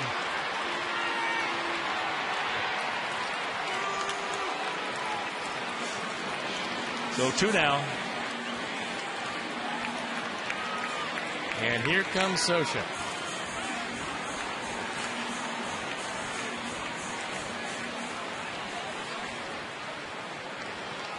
So a terrific performance by Joe Saunders as he'll depart. And we'll be back.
Three-1 Angels here in the bottom of the 8th inning. Johnny Danks was just outstanding. Had a one-hitter through 7 1/3. That one hit, though, was a 2-run homer by Torrey Hunter. Unfortunately, Joe Saunders was just a little bit better. We only picked up the 1 run back in the 2nd inning. We've had other chances, a couple of them. And a pitching change right here. It's Alexis pursuing perfection, called it a pen, and it's Fernando Rodney on for the 18th time. He's 3-0. 5 for 5 in save opportunities. A very good 2.70 ERA. You see opponents hitting just 164. Right-handers might as well go home. Left-handers, not a whole lot better. Here's Andruw Jones. Juan Pierre at second, 2 down. Oh, he was looking for it, got it, and just underneath it. Rodney, as Tony told you, that's a 94-mile-an-hour. And yet he has one of the best right-handed changeups in the league. Well, you can look for it. That's a power change. And there it is. And that wasn't even in a good spot. No. That was a high changeup, but it was not location.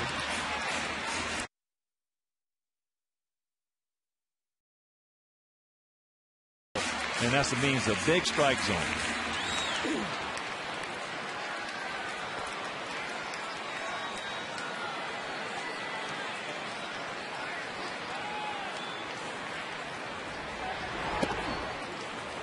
Almost threw it away.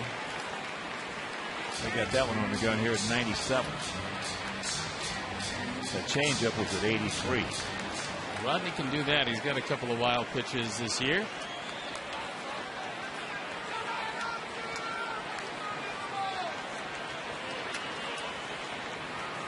Two out and a 1-2 pitch.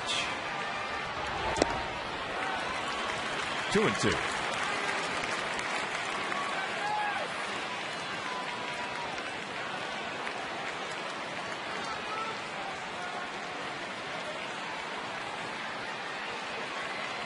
Outfield, about equidistant, swung around to the left. Maybe just a bit of a gap out there in right center.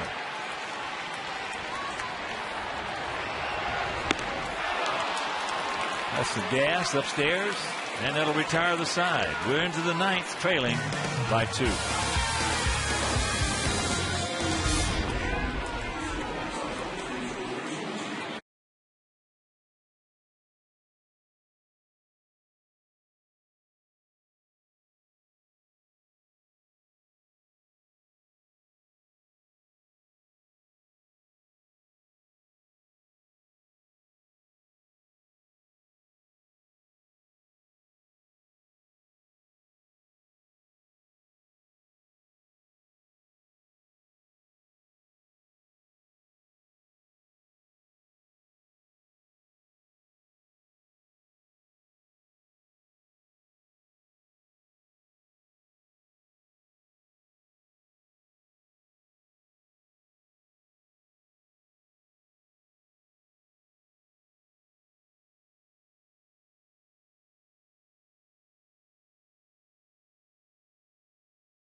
The White Sox and Cubs rivalry continues this season as the winner of the series takes home the Crosstown Cup presented by BP.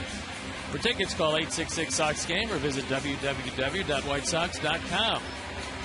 Scott Linebrink comes into the game. Scott is 1-0 this year, ERA 4.26, on for the 12th time. So was Danks for 7 2/3, Pena for a third, and there are the numbers of Scott Linebrink. Very perplexing game, this baseball is. Well, from the beginning, when they invented it, if you don't catch it, you usually don't win it. If you can't catch the baseball, you cannot win. And as evidenced by a man, how can you pitch this well into May 19th, making your 8th start, and if we don't come back, pitch this well and be 3-3. And if you'll notice, for the last couple of years, the hard luck guy on the staff has been Johnny Danks. I mean, you look at some of his records, and you would say that he's a good pitcher. And this year, he's been a great pitcher. Juan Pierre. So Abreu is retired.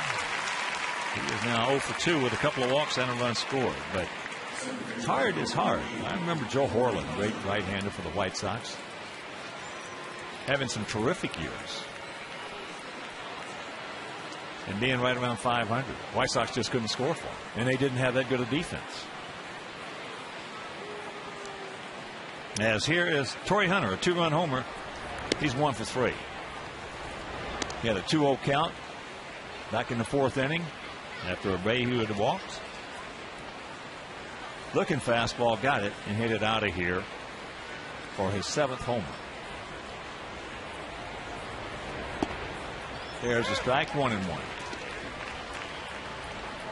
Tampa Bay now leading the Yankees 10-2, bottom of the 8th in the Bronx. Brian Fuentes loosening in the pen. And a final from Fenway. Red Sox beat Minnesota 3-2.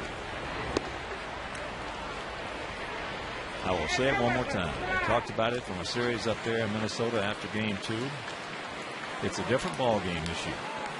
Different ball game. Up in Minnesota. And not so much from their standpoint, from the opposition standpoint.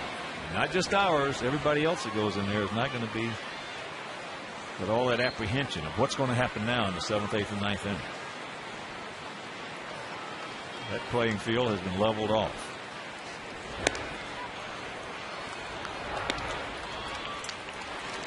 There's ball 4. Here's a situation with Torii Hunter where, despite the fact he was thrown out stealing in the second inning, this becomes a pretty big insurance run, and it's something that you have to keep a close eye on if you're Scott Linebrink. Yeah, he got a terrible jump back in the second. And a wide open throw to third. And left-handed here at the plate, and AJ made a perfect play. He had no chance. Like he wanted to run right there. Well, I got to believe he's going in this sequence, even though Kendry Morales is a much better left-hand hitter than a right-hand hitter. And this is the first time he'll turn around and hit from the left side.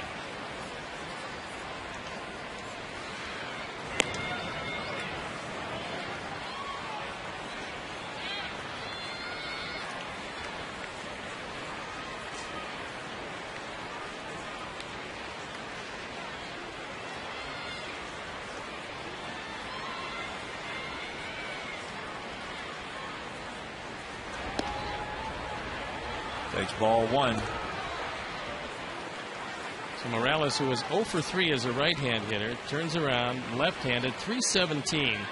7 of his 9 home runs and 21 of his 29 runs batted in have come from the left side.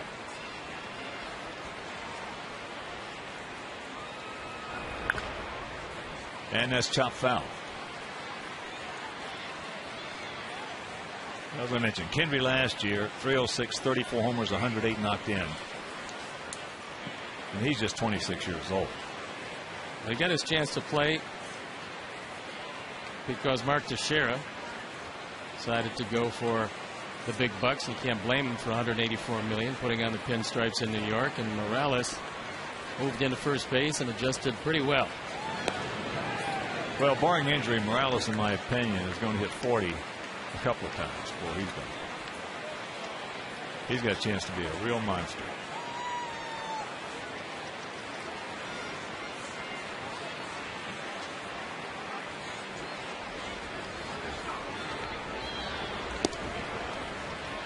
And to count 2 balls in the strike.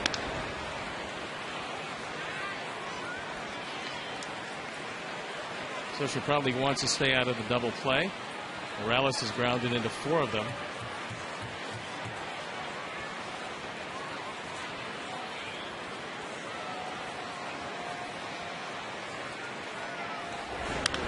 Ball hammered. Paulie with a nice pick. Boy, has he played some first base this year or what?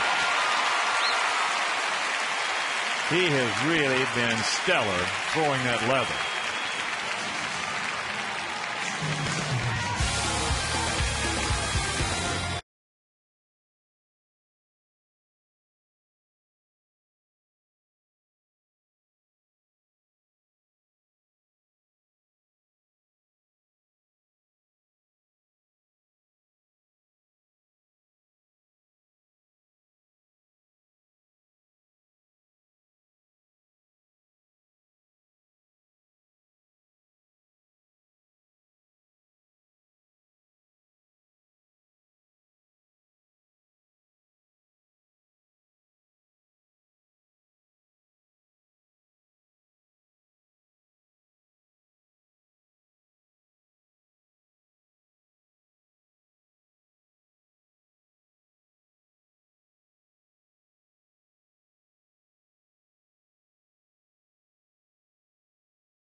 Get an answer live on air. Don't miss U.S. Cellular White Sox postgame live with Chuck, Frank, and Phil immediately following the game on Comcast Sportsnet, fans' best friend. Ryan Fuentes comes into the game. He's 1-1. ERA a bloated 6.23 on for the 10th time. Got 4 saves. And with Konerko, Rios, and AJ followed by another 3 right-handers, I'm happy to see Rodney go and Fuentes in. Now, he might close it out, but he's a lot easier to hit than Fernando Rodney. So here's Pauly. Pauly 1 for 2, a single, and has scored our only run. Coming back in the second inning. Pauly led off with a single. Rios went out to right. The double by Pierzynski, and the sacrifice fly by Carlos Quinn.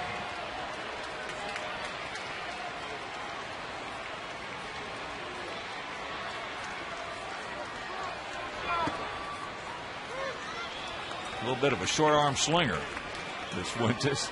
Well, the only thing that's made him really deceptive during the course of his career is that he seems to throw the ball out of his shirt. That's the short arm. And then he slings it once he gets it there to that position. Way outside. And the count 1-1.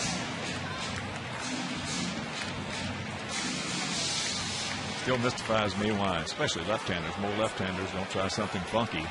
Guys who are in that gray area and rank and file, so to speak, of minor leaguers.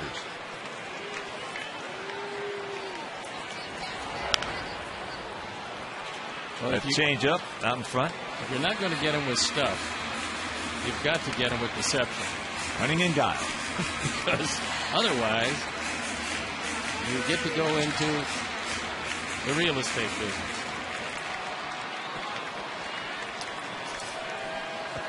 Or a lobbyist. One of those two.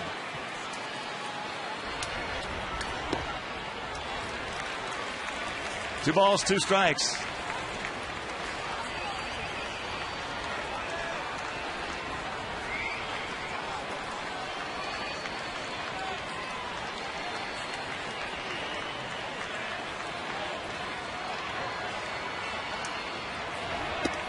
Way outside. Don't help him out. Full count. Fuentes has tried a couple of those changeups, and cumulatively he's missed by about 8 feet.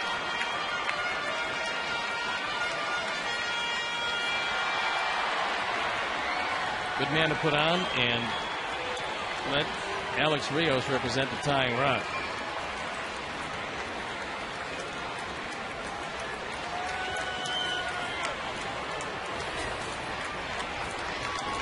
That ball hit deep. Stay fair. He looks up. You can put it on the board. Yeah. Yeah. Home run by Konerko, number 14. And it's a 3-2 ball game.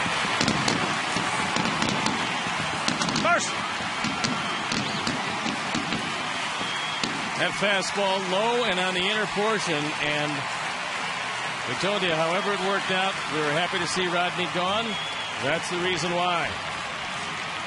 Here's our Ford home run replay, and take a look at the location.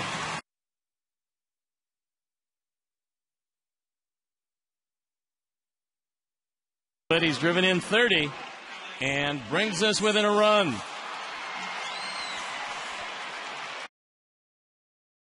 That was a big, big run for them back in the 8th inning. And here is Alex. Takes ball 1. He's 0 for 3. He's due. He's going out to right, popped to second, and going out to left. Now the angle outfield a little deeper. No double set. Just a little quick on that one. Pops it up to left field, and that's out number 1.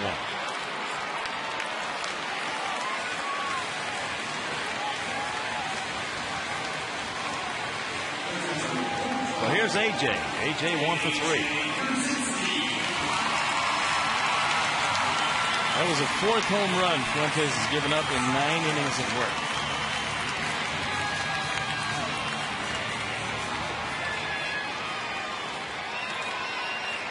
Carlos Quentin on deck. Come on, AJ, get on for it. CQ.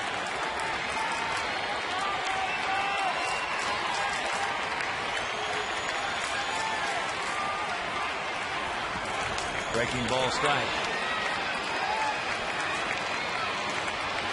Just flips that breaking ball up there from that short arm position.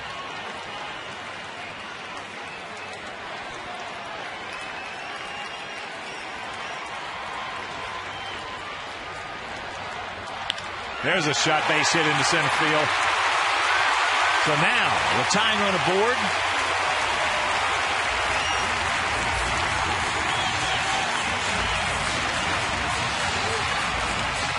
Ibar goes to talk with Fuentes on who's.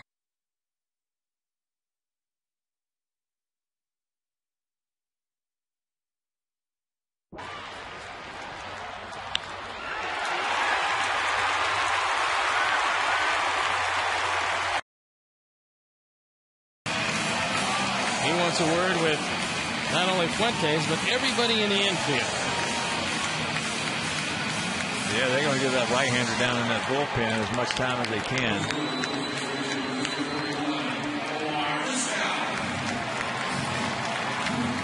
Well, the right-hander who will take over usually is Jepson. And Jepson's got a good arm. He's got a terrific arm.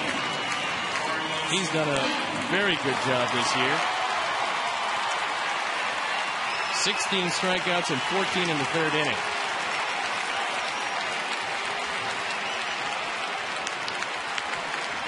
So here we go. Carlos 0 for 2 with that sacrifice fly. Takes ball one. Flipped another breaking ball up there.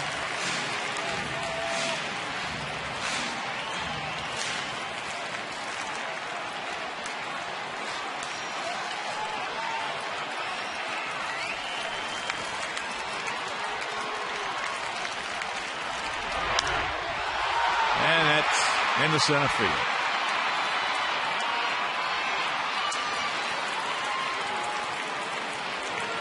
Carlos let that ball get a little too deep on him.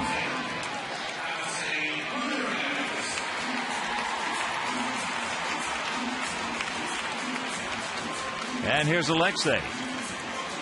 He is 0 for 3. He's going out to center, grounded to third, and he also has grounded to short.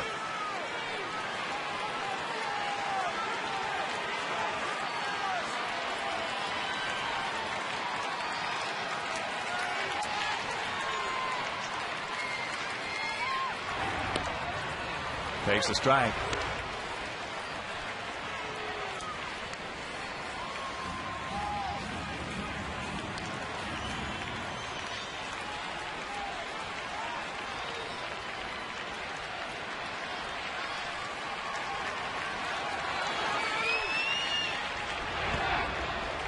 And the count goes to 1-1.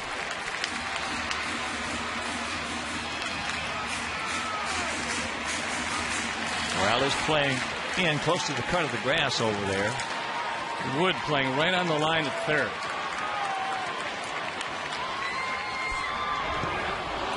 Ball gets away, so Omar now into second base. Well, that's a big pass ball. I don't think that ball hit the dirt, and I think with Omar getting into scoring position, it is a pass ball. He just turned the glove over and didn't catch it.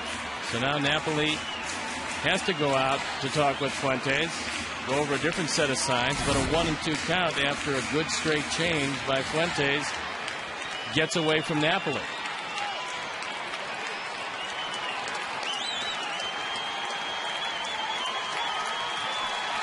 Two out. Tying run at second. A ball and 2 strikes to Ramirez.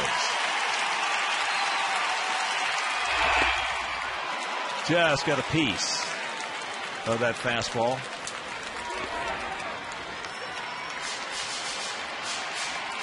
And now another trip to the mound by Napoli. It could very well be that he's concerned about Vizquel, longtime middle infielder, especially a great shortstop, giving Ramirez location. Well, if they don't have a sign that somebody cannot pick up, then shame on them. Well, it's just a set up early. Oh, yeah, the cookie right there. We got a straight change, fouled it straight back.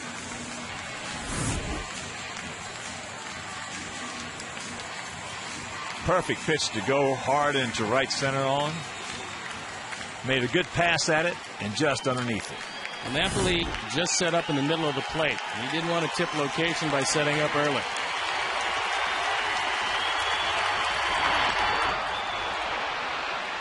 And that fastball out of play right side.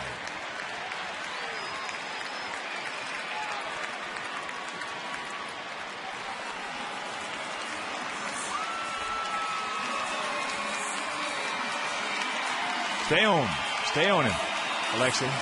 Stay on top of him, buddy.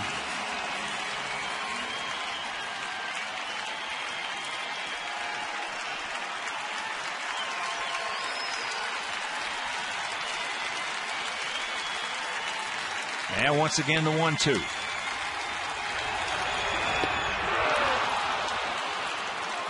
And this ball game is over. So the Sox come up with a run here, the homer by Paul Konerko, but the unearned run, the gift run that we gave them in the 8th. They win it 3-2. And Stoney, it's a shame. Johnny Danks was just outstanding. Well, it's a shame that he's 3-3 because his ERA actually is going to stay about the same at 2.25. He pitched brilliantly tonight, but he's going to come up on the short end of it. And although they got to Fuentes in the 9th, they just couldn't get it done. All right, our GMC player of the game. Let's check it out. And it is the 25-year-old southpaw Johnny Danks, going 7 2/3, three runs, only 2 earned, 3 hits, 2 walks at 8 strikeouts. Our GMC player of the game. So for my partner, the Stone Pony, Steve Stone, our director Jim Angio, our producer Mike Leary, our associate producer Dave Ross, our technical manager Mark Harper, for Jim Corno Jr., our executive producer, also for the man who runs the booth up here, the mayor, Mean Joe Groove, and Mike Mayer and Frank D'Amato. This is the Hawk. So long, everybody.